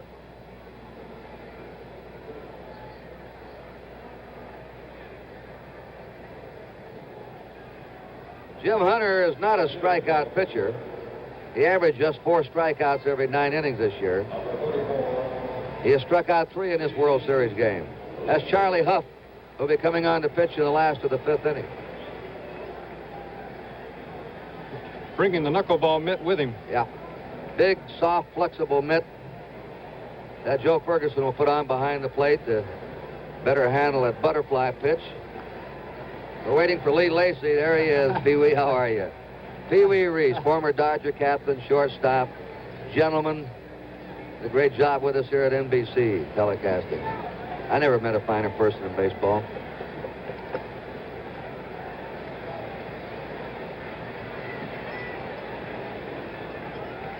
Well, wait a minute. Forgot about Kubek. Thanks, pal. I got a kick out of watching Pee Wee and Maury Wills throw out the first ball the other day in tandem, and they crossed throws to the 2 Dodger catchers.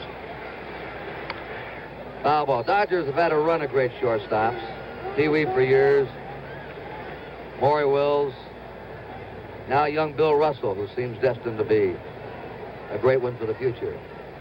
2 down, nobody on. Lee Lacey batting. That's a strike. Hunter's ahead, 2 strikes. The Catfish working with a 3-run lead. I give you a quick quiz. Who was before Pee Wee Reese? Leo DeRocher wasn't bad, was he? Huh? Dave Lopes on deck. A ball and 2 strikes to count.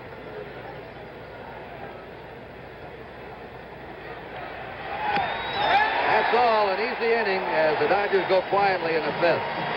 Well, we're halfway through this game. The score, the A's 3 and the Dodgers nothing. Well, we're halfway through. We're going to switch now to Monty Moore. This is the 3rd World Series in a row that Monty Moore's worked with us. He's riding a winner. The Oakland A's, who right now are sitting on top in this game 3-0. Now, Monty, what do you think now the rest of the way? Well, Catfish is pretty tough when he gets the lead, Kurt, but the Dodgers have proven over the year that they can score a lot of runs, so it's certainly a long, long ways from over here tonight.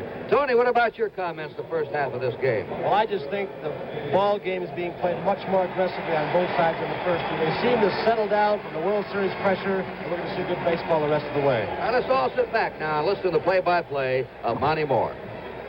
Okay, thank you very much, Kurt, and here's Reggie Jackson to lead it off in the last half of inning number 5. Joe Rudy and Gene Tennis will follow. Against a knuckleballer, Charlie Huff. The A's have been tough on knuckleball pitchers over the years. They've seen a lot of them in the American League, from Hoyt Wilhelm to Eddie Fisher. There are others now, Bruce Dow Canton in Kansas City, Wilbur Wood. So the A's have seen a lot of knuckleball pitching. Jackson takes for ball 2. Jackson's longest home run he ever hit in this ballpark, he hit off a left-hand knuckleballer, Wilbur Wood. There's a look at that big catcher's mitt, and you notice the catcher with his finger outside the mitt. A lot of the infielders and some outfielders are doing that now, too. Ball 3. Paul Richards was the first man to have his team utilize that mitt when he had Hoyt Wilhelm in Baltimore and Gus Triandos behind the plate. There was nothing in the rule book. At that time, they cut it down now, though, haven't they? I think they have. Reggie, I was just looking. He's looking into the dugout for scouting report. Right. Will Huff throw a fastball on 3-0? Think he got an answer? His sign language wasn't too subtle, was it? There's his answer, though. It's a fastball, and he missed with it, ball 4. Now, we might find out here how well Reggie feels that his leg is feeling. As Tony mentioned, he was running well. And you know, on that play Ferguson made a little while ago, or didn't make, I think, Kurt, that a factor there was that Ferguson probably was surprised to look over his shoulder and see Jackson running as hard as he was running down that line, because Fergie came out away from the plate, I'm sure, thinking Jackson was going to be running as he's done the whole playoffs and series. Jackson says he's only 80% right, but the way he's been running, I have to believe he's close to maybe 95% right with his legs. He was really running a lot the last month of the season before he got that leg hurt. Reggie wanted to steal 30 bases and hit 30 home runs. He didn't get either one because of the pulled hamstring muscle. Here he goes.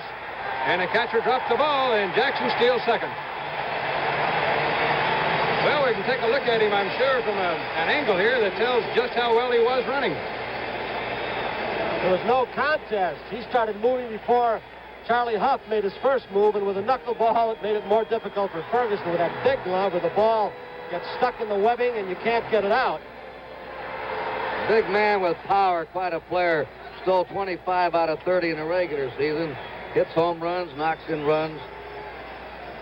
All-around star. Joe Rudy's wife, Sharon, she's from Modesto. See that charm around her neck? That's the World Series charm from 1972. Joe bunts at the ball, and Jackson is back in at second. Looks like she has more to say than her husband. Joe's kind of a quiet man, except with a bat. Out of the Dodger bullpen, Jeff Zahn, a left-hander. Count is no balls, 2 strikes on Joe Rudy, whose natural way to hit the ball is to right and right center. And I'm sure he'll be trying to move Jackson over some way here by hitting the ball on the right side of the infield. Nobody down, 5th inning. The A's lead 3-0.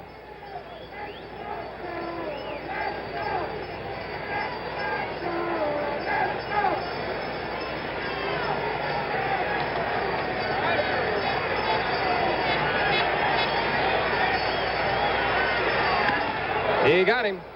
Here's a big strikeout. So there's 1 out in the 5th inning. And Gene Tennis, the A's walking man, comes up. He led the American League in free passes and has walked twice tonight so far. You got to watch Jackson here. He may get a big enough jump that he would try to steal third base with the right-hand batter up. I'm surprised that he's running, though. I'll tell you why in a minute, Monty. Ball 1. He was telling me he's going to change his style of play, that he evidently can't run hard anymore and take chances. That's Tennis's wife. Linda. Because he's going to keep pulling those leg muscles if he does.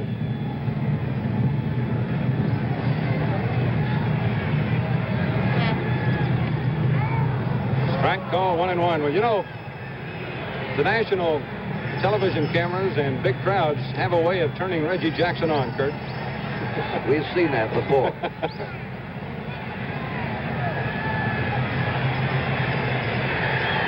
He has not a knuckle grip there, but Many times he'll have that ball hanging down by his side in the knuckleball grip. He'll set his hand on the seams or his fingers on the seams the way he wants them, then put the knuckleball in the glove so it is set and ready to go just the way he wants to grip it. How does his knuckleball break, basically? All different directions, and he has trouble at times, Monty, when he throws it too slowly, keeping it in the strike zone. It breaks that much, so he has to speed it up, and that at times gets him in trouble. 1 ball, 1 strike. 1 out, 5th inning. Ferguson backhanded that ball. That must be tough enough to come out of right field and go behind the plate against an easy pitcher to catch, let alone a knuckleballer. He seems to throw it pretty hard.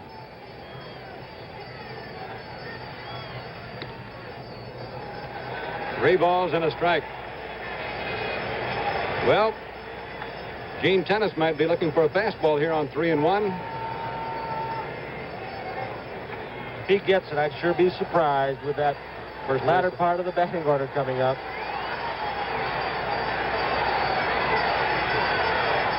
He didn't get it. It was a strike. That'll go as a fast ball. Boy, you talk about a ball jumping. That thing really twisted and dived. This will give you an example of how tough a knuckleball is. Look at that. The glove is open. And look how much that ball jumped. Probably a foot. Those last couple of feet as it was on his way to home plate. I did a hula dance right at the plate. A skirt on it and everything. Well, they say that a catcher should try to get in front of every ball, but how are you going to get in front of one like that? 3-2 count, and the Dodgers bring their infield in now, right on the grass. Strike 3 called. A great pitch by Charlie Huff. He gave him one that he couldn't handle. Tennis was looking for a ball he could drive right there, and that knuckleball just dived down and away, and it shows something about Ferguson, I think, here, that he wasn't afraid to go with the best pitch that the pitcher has, despite the fact there was a runner at third, and he already dropped a couple.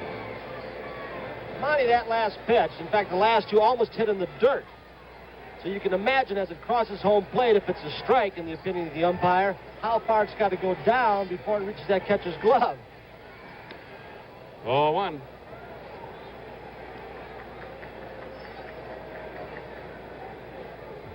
Two down, fifth inning. Oakland 3, Dodgers nothing. There have been only 6 hits. There's Dick Green waiting for a chance to bat here in the fifth. Ferguson, year before last, or actually last year, not this season, had the best defensive record any catcher ever had in the National League. That ball's fouled off. He only made 3 errors all year as a catcher.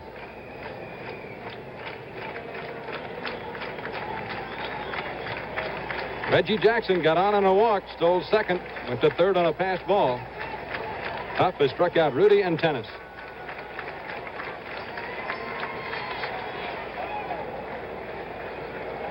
Two and one. That ball came back inside that time.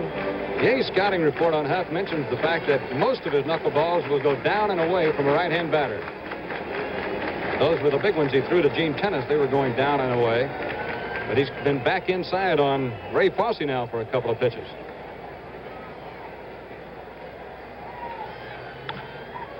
Ron Cey, tough play.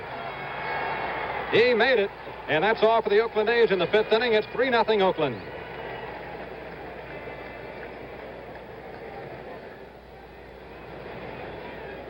At the Oakland Coliseum, we go to the top half of the sixth inning, and there are the men on television without picture, or radio without pictures. That's Ben Scully on the left of your screen, and NBC's Jim Simpson doing his 6th straight World Series. Looks like he's mad at somebody, doesn't he? Tell me, you guys were looking for him the other day, couldn't find him in the booth. Davey Lopes is up and hits the first pitch into center field, a base hit. Well, every scouting report the A's have says that Lopes is a first ball fastball hitter, and he has hit 2 first fastballs to center field in this game for singles. And it'll be interesting to see what he does now. The Dodgers 3 runs down, but it doesn't seem to make any difference to him what the score is. If he gets the jump, he goes. He has stolen 2 bases tonight. He's been on 3 times.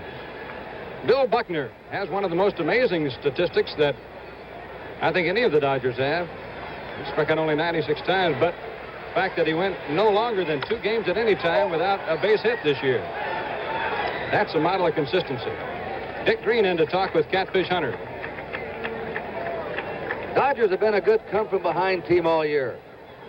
The conference that Green, I think, had with Hunter is, where are you going to pitch him? You're going to make him pull the ball, hit away. You're going to come inside with a breaking pitch where he might hit it in the hole to my left, or the sinker away where he'll go over aptly up the middle. Even though the A's lead 3-0, as Kurt mentioned, the Dodgers will run at any time, and Catfish Hunter, well aware of that, just tossed back over to first. Ball's hit well, but too high in the right field. Reggie Jackson right there. And there's one away in the 6th inning. You know, by running, no matter what the score is, if he runs, somebody's got to move. And the Dodgers got a big run the other day in a ball game because Dick Green was covering second base and Gene Tennis couldn't get back out into right field to get that little ball that Buckner hit there. And that happened just because the Dodgers were a running team. One of the best, I think, at positioning himself. He has lost some speed, but Dick Green, you going to give the signals, you control it? Jimmy Wynn takes the breaking ball low. Green cheats quite a bit defensively. He gets the signs. He knows the hitters in the American League much better than he knows these, but he really moves around. If he sees the ball is going to be a breaking ball, he'll move.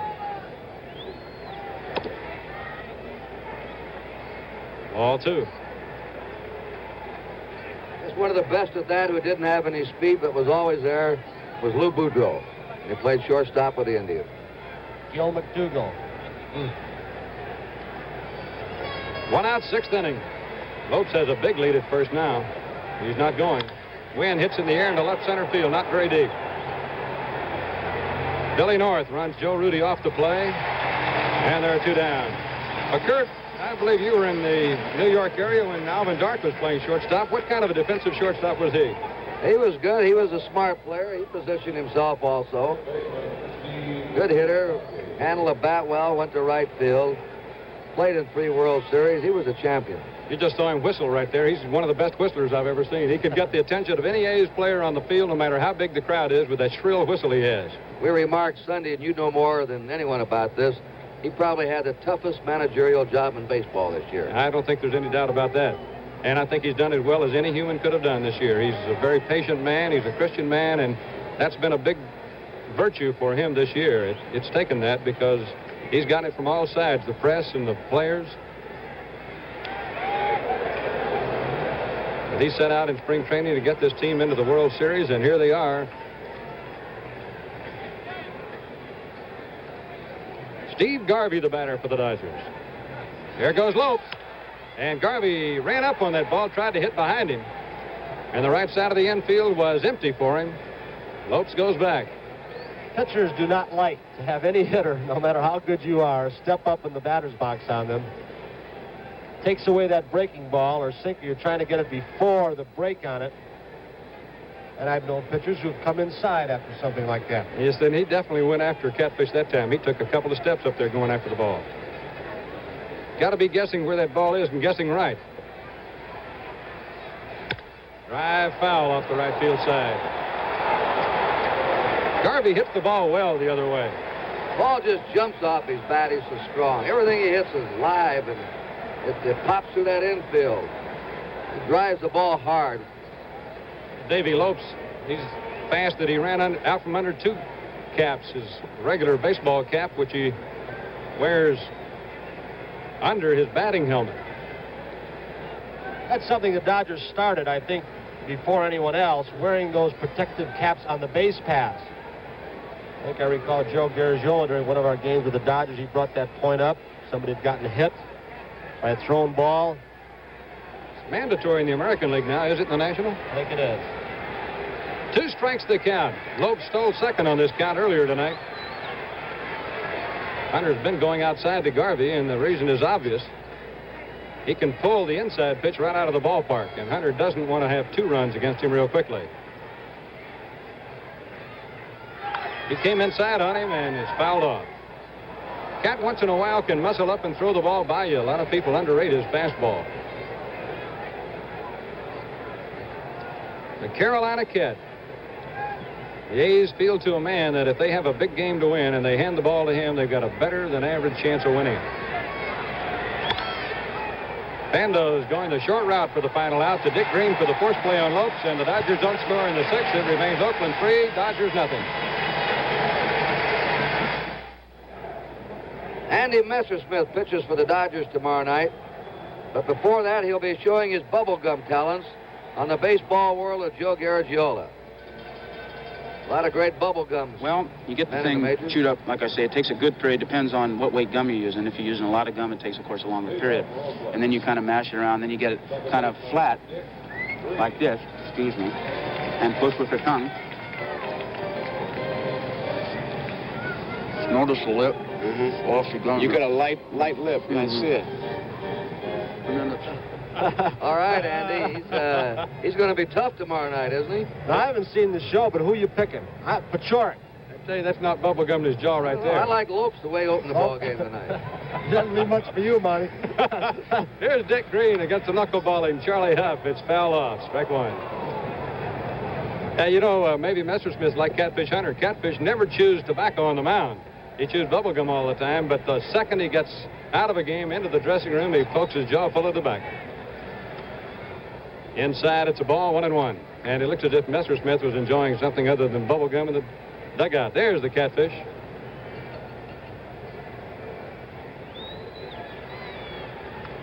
Ball's outside.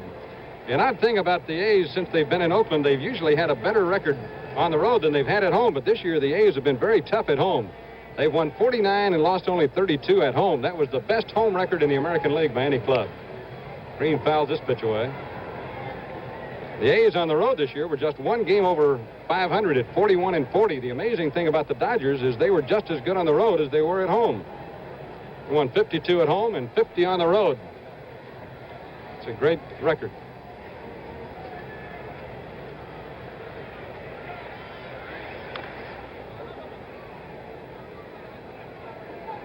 Bobby Winkle showing his best move. An odd twist about that fact you mentioned a little while ago, Kurt, about Bobby Winkle's opening the season as manager of the Angels. There's the fact that he's now with the Oakland A's in the World Series, and the man who managed the A's in the World Series last year is now manager of the Angels. All three. And another twist is Winkle's coached Sal Bando, Reggie Jackson in college at Arizona State. There's the record of the A's that Monty was talking about. And the fourth best record in the league away, but the best at home. Full count pitch. He went to a fastball then, it looked like. He doesn't want to walk Dick Green. Dick hitting only .212 now, but most of the season, Greeny was up around .258, around .265 at times even. He's having fun tonight. Swinging at that knuckleball, huh? He's one of the funniest guys that you've ever been around. He really keeps everybody loose. Including himself. Yes, sir. He announced his retirement at the end of last season, and then arbitration came along, and he saw all that big money all his teammates were getting. He said, I can't make that kind of money in moving business in Rapid City, South Dakota. He came out for a good salary. And he has things all fouled up here. He fouls off another one. Up is just rearing back and throwing fastballs now.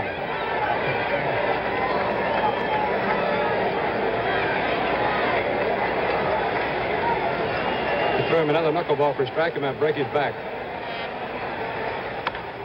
Popped it up. The Penguin makes the catch. And there's one out, and that's pretty good pitching. Well, you got 3-ball count on a batter who keeps fouling them off and fouling them off. The pressure's on the pitcher. He doesn't have any room to make any bad ones. Here's pitcher Catfish Hunter.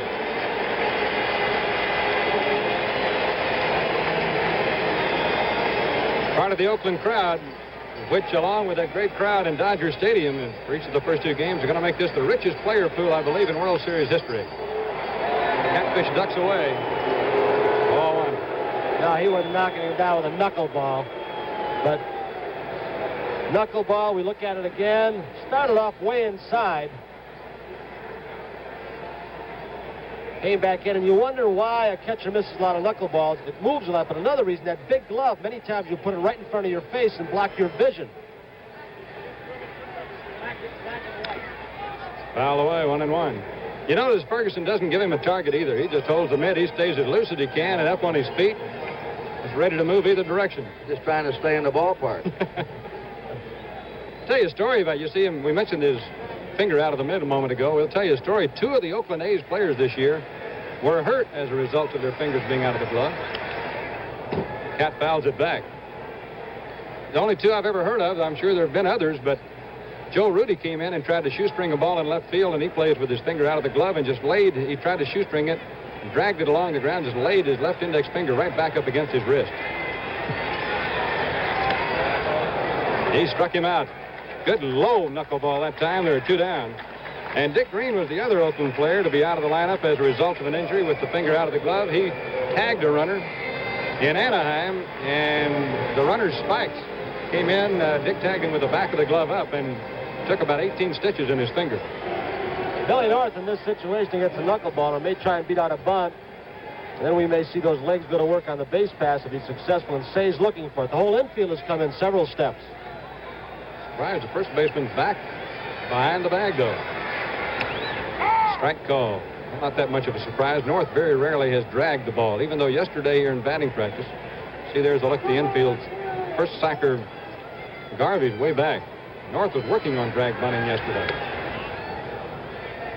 1-1. Good shot here how the National League umpire works. Left-hander up on the inside. This is a good one, too, Doug Harvey. It's a strike. Oh, you could hear him, I believe, in our field microphone. That yell you heard was from Doug Harvey. The next one might have been from Billy North.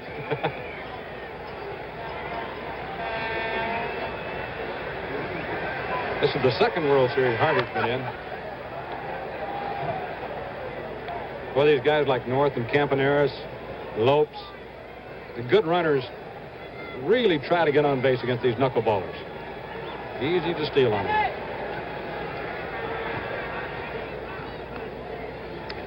The speed of that knuckleball is very important.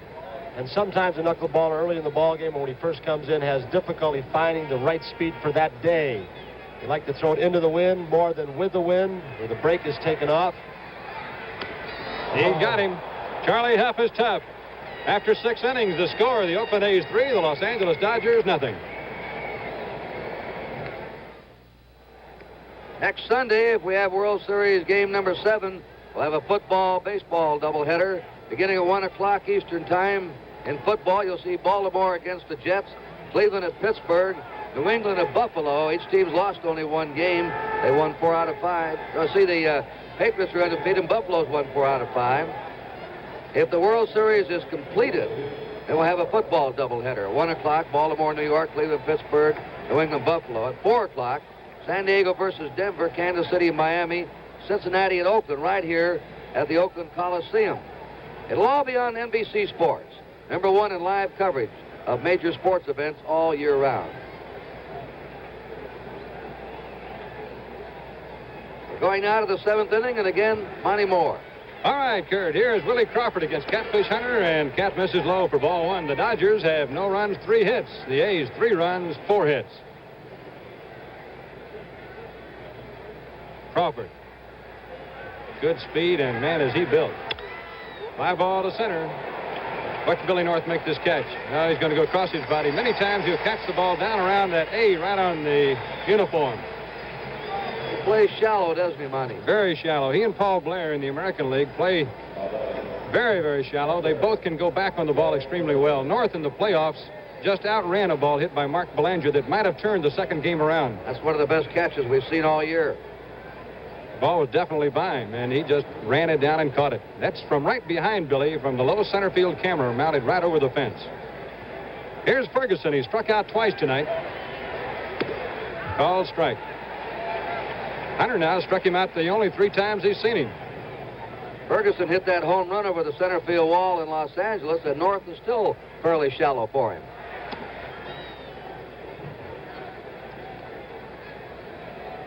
There's the camera. Right behind it, the A's slogan this year, once more in 74. And there's the shot from him. Ferguson fouls it off. Hunter, today, like so many times you've seen him with that perfect control, he's like a surgeon out there performing an operation. When he goes for the outside corner, if he misses away off the plate, not toward the center of the plate. We saw him one playoff game against Baltimore where he missed with quite a few pitches. I remember one to Brooks Robinson. 1-2 count. Oh, he busted that one. Missed high with it.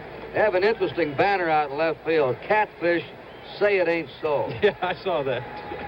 They're talking about, of course, the speculation that Catfish might leave the A's. Tried a breaking ball then, missed with it. It's 3 balls, 2 strikes.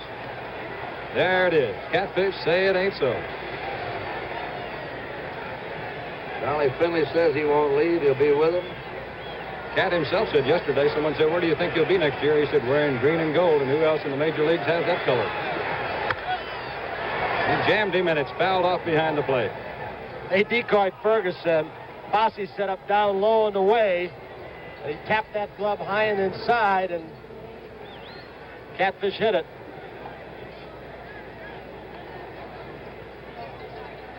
The A's have set quite a goal for themselves. 5 world championships in a row to match the great Yankee teams.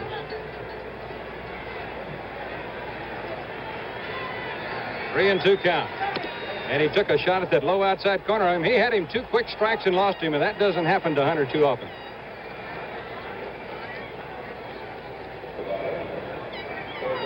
Hunter doesn't look like he's tiring one bit. We'll show you again in slow motion. His motion has not changed at all. See that high knee kick, and he conceals the ball well with a glove. Always shooting the corner, always spotting the ball. Tony and Kurt, I think there's Raleigh Fingers getting up in the bullpen. I think Jim Hunter's thrown fewer breaking balls tonight than any game I've seen him in a long time. He had one game toward the end where he threw almost all fastballs, but he usually throws a lot more breaking balls than tonight. He must feel he doesn't have a good one. Outside, either that or he feels he has an exceptionally good fastball. Monty, from the times we've seen Catfish Hunter, you, of course, have seen him more, pitching almost all of his games, but he goes and stays with what's working best for him on a particular night.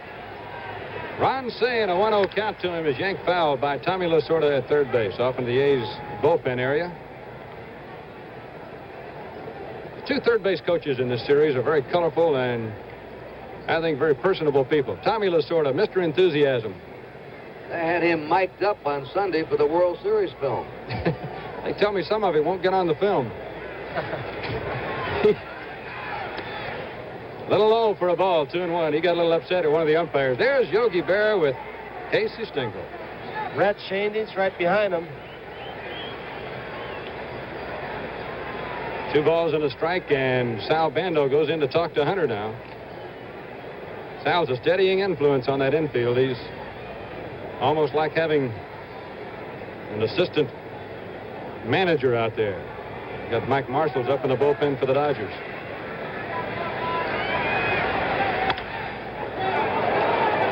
Campy got manhandled on that little bouncer. He started to come in, and then he stopped on it. Tony, he looked as if he couldn't make up his mind whether to come after it or not. He got caught in between hops. You can see right there, and then he decided as it goes off the heel of his glove, just smother and get one. Green wisely does not throw as Fergie comes in hard. Wanted to get the sure one with this kind of lead. So Bill Russell comes on. Makes his home in Broken Arrow, Oklahoma, as does Jim Brewer. What are the odds that 2 men from Broken Arrow, Oklahoma would be in a World Series? Pitch is fouled off, strike 1. Mike Marshall. On deck is Von Joshua as they move down to the pitcher's spot on the batting order. The Dodgers have an outstanding bench.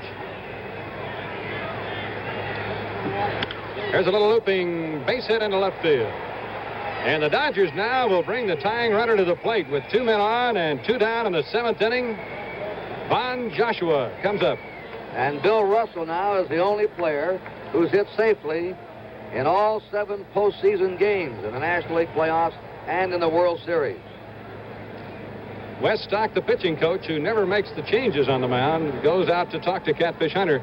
And there might be another reason why Hunter hasn't thrown his breaking ball very much. He dropped that breaking ball right on the inside corner against a man down in the batting order that he ordinarily wouldn't be leaving one like they're on. I think Charlie Finley has been responsible for having some pretty good pitching coaches around. Bill Posadel, who handled a lot of these kids. Wes Stock picked him up. I asked Dick Williams last year about Finley's baseball knowledge. He said it's very good, especially on pitching. Von Joshua, left-handed batter with a .234 batting average for the Dodgers. He hit 1 home run this year and had 16 runs batted in. The last couple of years, the Dodgers have got excellent results from their pinch hitters off the bench. Fly ball left center field. It's going to take some running, but Rudy should get there. He's got it. And the Dodgers don't score again off the Catfish. The score in the middle of the 7th inning, the A's 3, the Dodgers nothing. NBC's excellent coverage of the National Hockey League will be on for the 3rd year in a row. It will start January 5th. NBC Sports, #1 in live coverage the year round. And now we have Mike Marshall making his 3rd appearance in 3 games. He cannot break a record, but he can tie a World Series record that Darrell Knowles set 2 years ago for the A's when he appeared in every World Series game. Last year, Darrell Knowles, Fingers pitched in 6 games. Marshall's right back tonight. Leading off is Bert Campaneris in the last half of the 7th inning. Sal Bando and Reggie Jackson. And Charlie Huff pitched a couple of strong innings, Monty. Well, he did. No hits. He struck out 4, walked only 1 with that knuckleball, and it was close. Here's a tough little out right here, Campy Campaneris. He's had 2 hits tonight. Strike in the inside corner. Boy, Marshall is an amazing pitcher. The A's don't yet know what he has. He hasn't been in the game long enough for them to really have had a good look at him.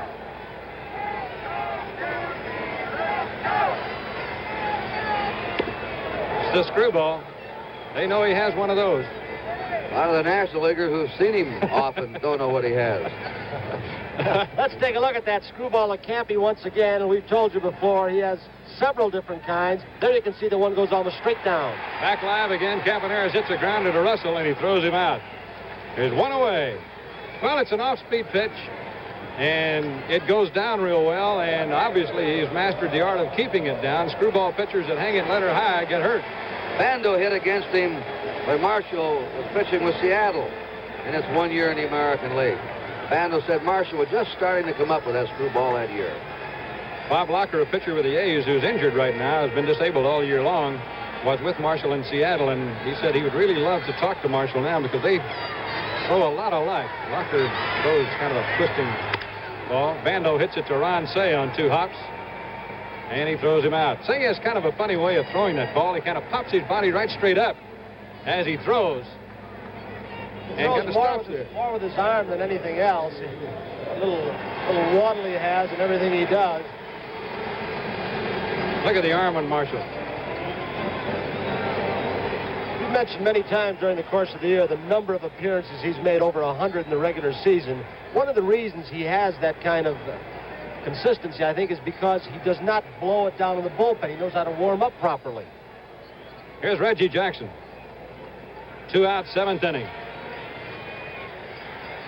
Threw him a fastball, and Reggie hit it right over the bag. At first, it goes foul.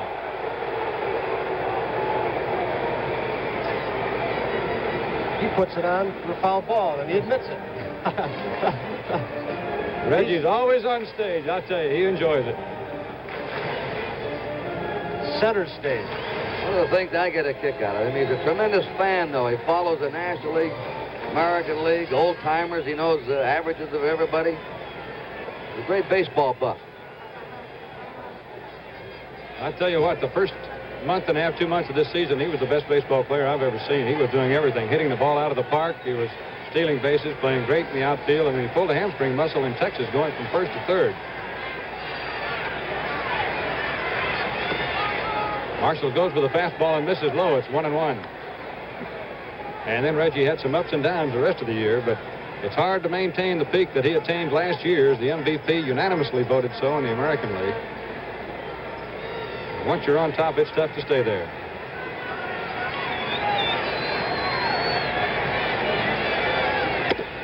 Marshall blistered another fastball in there. It's 1-2. I don't know if that was in the A's scouting report. I know they talked about his screwball, but he gets a lot of hitters out with that fastball. You stand up there in the back of your mind thinking screwball, and this fastball's by you. He's not only thrown Reggie fastballs here, he's thrown him real good knee-high fastballs. Wow, there's another one. Missed with it high, 2-2. 2 out, 7th inning. The score, the Oakland A's 3, the Los Angeles Dodgers nothing. Each club has only 4 hits. This was expected to be a pitching-dominated series, and it certainly has been that. But the last 2 series for the Oakland A's have been just that kind. They just do not score big runs. Strike 3 called. He looked at a fastball right down the middle, and Marshall comes in and sets the A's down in order. After 7 full innings, it's 3-0 Oakland. Walter O'Malley, chairman of the board, the Los Angeles Dodgers, gets a welcome from the Oakland A's with a big message board. Oakland has a new right fielder now in the ball game. It's Claudell Washington as Hunter pitches to Davy Lopes and starts him off with a strike. There's Claudell Washington in right field in the place of Reggie Jackson. The reason he is there, other than the fact he's a good defensive outfielder, is that Jackson, of course, still has that tender leg. Billy North going deep, and he makes the catch. Boy, he can go back on the ball. He plays very shallow, and he just outruns deep drive. Well, we've heard that. The scouting report on North is he is not a good center fielder. Right here, he will disprove that. he might be inconsistent at times, but this was a very difficult play going almost straight back, as we see from that center field camera. A fine running catch by North, and he throws well too, Monty. Yeah, I don't know who might have made a scouting report that he's a bad center fielder, because I've been watching. I've seen every game he's played over here, and he has given the A's a sensational job in center field. He has made some errors, some throwing errors, but he's not afraid to dive after the ball. He's not afraid to climb the wall. He's just been a very, very fine center fielder for Oakland. The thing about it is he's playing a good center field late in the year when he was not hitting, so he hasn't gotten down on himself defensively. They're getting something off the outfield, but Hunter's been stung here. Had a single and a long fly by Joshua in the 7th. Now this long drive by Lopes in the 8th. And, Kurt, that was off a high-hanging slider right there, too. That's the kind that get hit out of the ballpark, and immediately Raleigh Fingers started pumping harder out in the Oakland bullpen. He's joined there by a left-hander, Paul Lindblad. When Catfish starts coming up, they start getting him out of there usually. Here's Billy Buckner. Hunter tried to show everybody with that fastball he still has some zip left on it. He's been almost without a breaking ball tonight, though. I'd be interested in hearing what he has to say after the game, but watching from here, it's looked as if he's almost been without one. There's a long drive to right. Claudell Washington can't get that one. It is gone.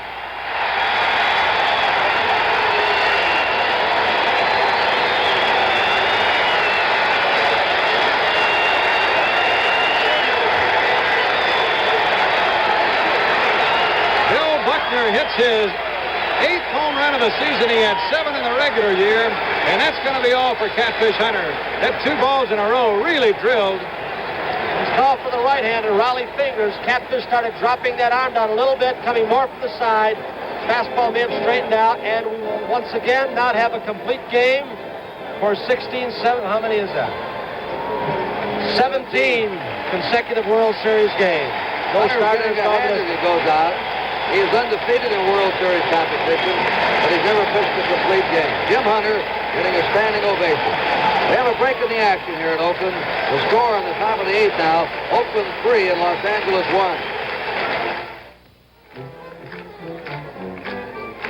1. Raleigh Fingers is on. Let's take a look and see this last home run. You can see Fosse, the catcher, setting up down low and away. Look where it goes, almost right down the middle. Maybe a little bit the outside part of the plate, but higher than most pitches Hunter has thrown today. Jimmy Wynn, the first man that Raleigh Fingers faces. Wynn tagged him for a home run in the first game of the series. Fingers, the high fastball missing. That's Peter O'Malley. He's the president of the Dodgers. Trained on the low minor leagues on up to the big job, which he's doing a very capable job of. Fingers miss it again. It's 2 balls and no strikes. It's 3-1. You know that in the last 16 World Series games the A's have played, in 72, 73, and the first 2 games this year, the A's have scored more than 3 runs only 3 times. And they lost 2 of those ball games. They're outscored in both the Cincinnati and Mets series and won both series. Wynn had a good cut. It's 2-1. That brings up an interesting observation. I asked Steve Garvey about his impression of the A's tonight, and he said they don't get many hits, but they're winners. They know how to win. Jimmy Wynn's wife taking a look. Fingers gets one by him, a foul tip, 2 balls, 2 strikes. And then Sal Bando said about the Dodgers, a very fine team. I'm surprised they play with such poise at 24, 25 years of age. They're where we were 2 or 3 years ago. They're on their way. 2-2 to Jimmy Wynn. Ground ball right side. That's a base hit. That was on a good pitch. Fingers got that ball probably within an inch or 2 of exactly where he wanted it. And Monty, as we started this inning, you mentioned the defensive replacement in right field, Claudell Washington, and he is going to be a good player. But I've got to wonder, as the Dodgers creep closer, about taking Reggie Jackson's bat out of the lineup in case this game gets tied up. Well, here's a man who could tie it up with one swing of the bat. The Dodgers' top RBI man, Steve Garvey. He's 1 for 3 tonight. 1 out, 1 run in. Sal Bando's guarding the line at third, so they're giving Garvey a little ground to his left. They want to keep that tying run out of scoring position, so Bando is almost standing on the foul line. Drive to Green. They throw back to first. Double play. And that's all for the Dodgers here in the 8th inning. The score, Oakland 3, Los Angeles 1. Well, pitching, defense, and especially defensive positioning. That's what Dick Green did. A couple of balls hit like shot, but he was right there, and he got rid of the ball very quickly to get the fleet-footed Jimmy Wynn. So it's 3-1 here at the Oakland Coliseum as we go to the last half of inning number 8. This is the second double play the Dodgers have hit into tonight with a vicious line drive. This is Wynn. There's Green in the corner of your picture. Look at that snap throw. Underhand sweep snap, and he's got him. Very quick reactions by Dick Green. There's Greeny in the dugout. It had to be, too, because he actually had his head down and was making sure he had the ball before he threw it. Wynn did his best to get back, made a headlong dive, but the ball just nailed him. Here's Joe Rudi against Mike Marshall. Rudy's had 2 hits off Marshall so far in the World Series. And he doesn't this time. Mike Spears a comebacker and throws him out. Old shortstop, Mike Marshall. About 4 years in the Tiger chain. Said he had to quit that position because his back bothered him, bending down so much. Good thing he didn't learn kinesiology about the back before now. Here's Gene Tennis, the A's first baseman, 1 out, 8th inning. It's 3-1. Oakland over the Dodgers, Game 3 of the 1974 World Series. Like a curveball then, strike call. Well, the Dodgers have hit some shots tonight to have only 1 run.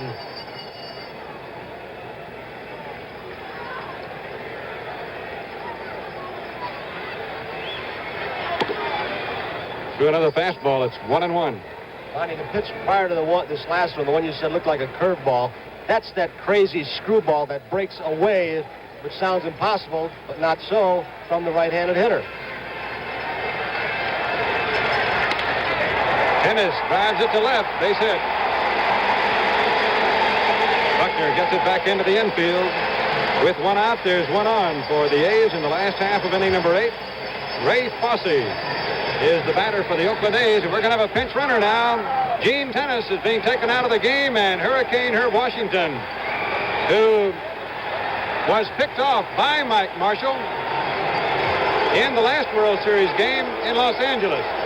And you know, Kurt, the press made a lot out of that as if it were the biggest play of the ball game, that he was picked off. But the A's had other runners at second base in the game and had still not gotten them home. And they were down at the bottom of the batting order. Tennis didn't throw his helmet tonight. He's really hanging on to it, isn't he? He was mad in Baltimore when they took him out for the pinch runner. Ray Fosse is up. Hurricane Herb Washington, a track man who stole 29 bases for the A's this year. And a fastball, Fosse a strike. I'll tell you, he didn't get 1 step off that bag against Marshall. He was about 6 feet shorter than the other ball game. Listen, you learn as a little bitty kid, don't put your hand in the cookie jar twice if you get caught the first time. The thing about him, though, with that great speed, he does not need too big of a lead. He just outruns the baseball.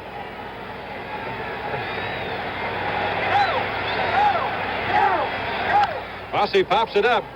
Right out behind second base. If they're smart, they'll let that ball drop and get Washington off. They're not going to do it. Lopes could have dropped that ball and caught it and had a force play at second and gotten Washington off the bases.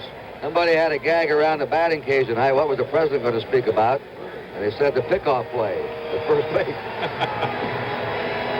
Well, I got to hand it to Herb Washington. He's been a good-natured guy. He's taken a lot of ribbing from his own teammates, but he's really fit in well with the ball club.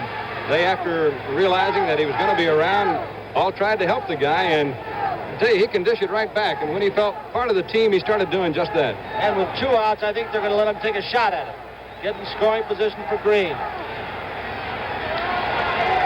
Bonnie, how many times this year when he was picked off, did he make it successfully to second base? Well, the A's had a play with left-hand pitcher where 8 times he was picked off. He tried to get picked off and just kept going to second. He made it 8 times. Pitch is high for a ball, particularly with a left-hand pitcher and a right-handed throwing first baseman who would have to make a little pivot. Herb would get off about 16 or 17 feet right out in there, just keep going and make the pitcher raise his foot up. And the second the pitcher would put the foot up, he's gone to second base, and it takes a good throw to get him. Let me get your verdict. Did he help this ball club or not? Well, I think he did, Kurt, because he was the 25th man on a 25-man roster. There he goes. Green swings and hits it to left field deep. There are 2 down, and Herbie's stopping at second base. He doesn't know how many are out.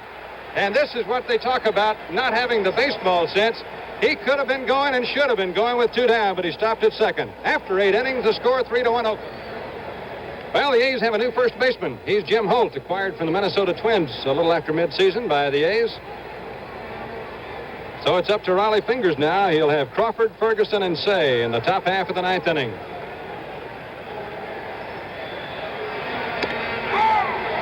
Crawford taking a strike.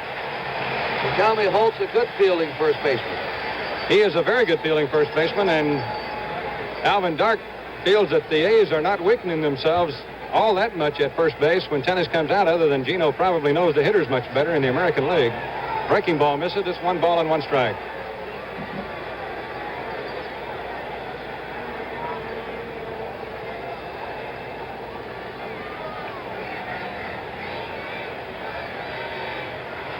There's a drive deep right center. Billy North not going to get to that one. It is gone. A home run for Willie Crawford.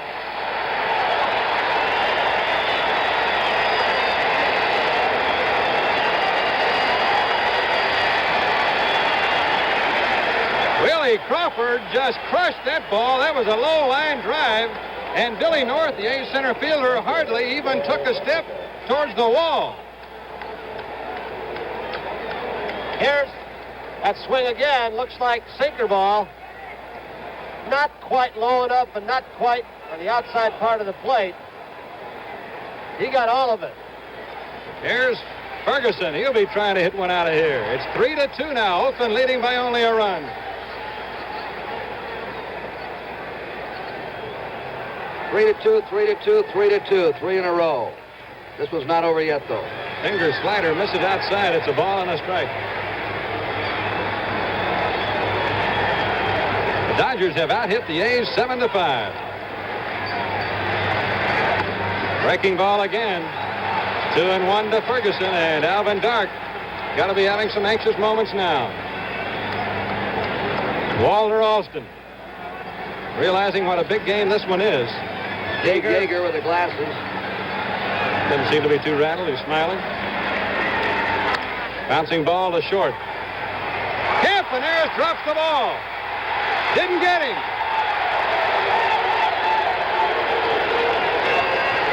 And then I believe, Monty, had he pounced on that ball immediately, he might still have had a chance. Alvin Dark is going to come out. Campy, who played so brilliantly in the World Series last year, along with Buddy Harrelson, has had problems. A little shakier this year, his second error. These have been odd games. They rock along with not much action. But the 9th innings have all been exciting every game. Let's look at it again. Ferguson running. He does not run well. He took his time going down after it. And then he realized, hey, that's a slow runner. Take a look at it from another angle, too. This is from behind Campaneris. It came right back up to him, sort of. That's where he took his time, Monty. They're going to have a pinch runner for Ferguson now. Dodgers with a good bench. Rick Auerbach is going to come out. I think that may be one of the stronger points of the two teams. The Dodgers with a little edge off the bench. Well, in a similar situation over in Los Angeles the other day, the A's did not bunt. Do you think the Dodgers will here, or will they try to play to win? I think I got to let Say take a crack at it. Jones, the left-hander, Odom, the right-hander. Nobody down in the 9th inning. They're changing something now as Say steps out. There's Zahn, and let's take a look at where Bando is at third base. Almost on the line, even with the bag, if we get a shot. Say squared the bunt, but took it low, ball 1. Watch Bando cover that line now. First 2 games of a World Series were played fairly relaxed mood, but now it's almost like a playoff championship series. It's best 3 out of 5 from here on in.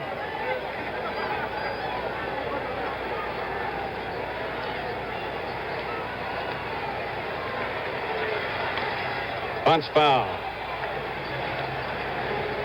1 ball, 1 strike.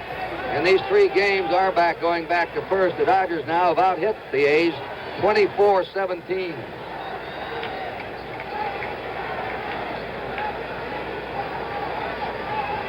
And they've out-homered the A's 4 homers to 1.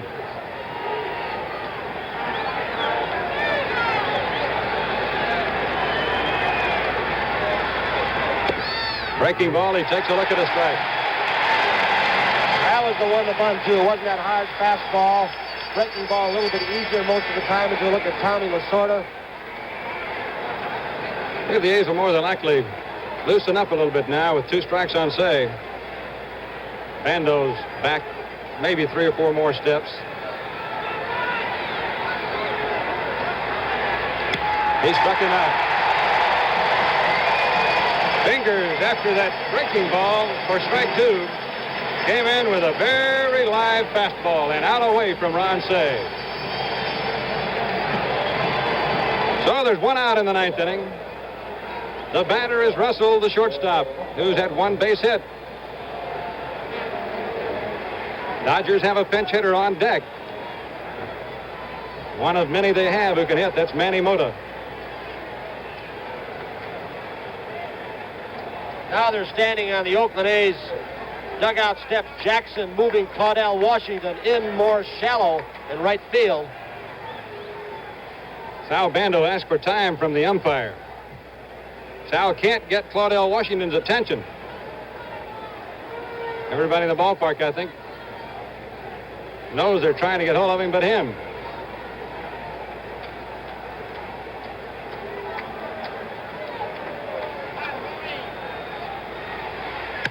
Ground ball to Dick Green. Goes to second. They got him there. Over to first. Got a pair, and it's all over. Dick Green to Bert Campaneris to Jim Holt. Boy, he started 3 double plays tonight. He took 2 line drives, turned them into double plays. Dick Green, scouting report on him was that he wasn't supposed to be a very good second baseman. He played brilliantly tonight. And it brings out the brilliant pennants of the A's owner and Miss California. Lucy Ann Buchanan is standing there, and the people in Southern California have got to wonder how Miss California can be biased. Well, it's quite a ball game. 3-2 for the 3rd game in a row, and everybody said this series was going to be an even series, Kurt. Well, it can't be much more even than that. We'll be back in just 1 minute.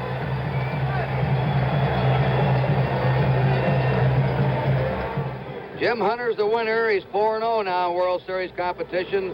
Al Downing, the loser. Fingers gets the save. Our 3rd consecutive 1-run game. All final scores 3-2. And in each game, the losing team came on strong with a rally in the 9th inning that just fell short. Tomorrow night is going to be Don Sutton pitching for the Dodgers. Check that, Messersmith for the Dodgers and Holtzman for the A's. So we bid you good night from the Oakland Coliseum. Game 3 of the '74 World Series has been brought to you by the Gillette Track 2 shaving system. It's the closest thing to a perfect shave. And by your Chrysler Plymouth dealers, who invite you to see Cordoba, the new small Chrysler.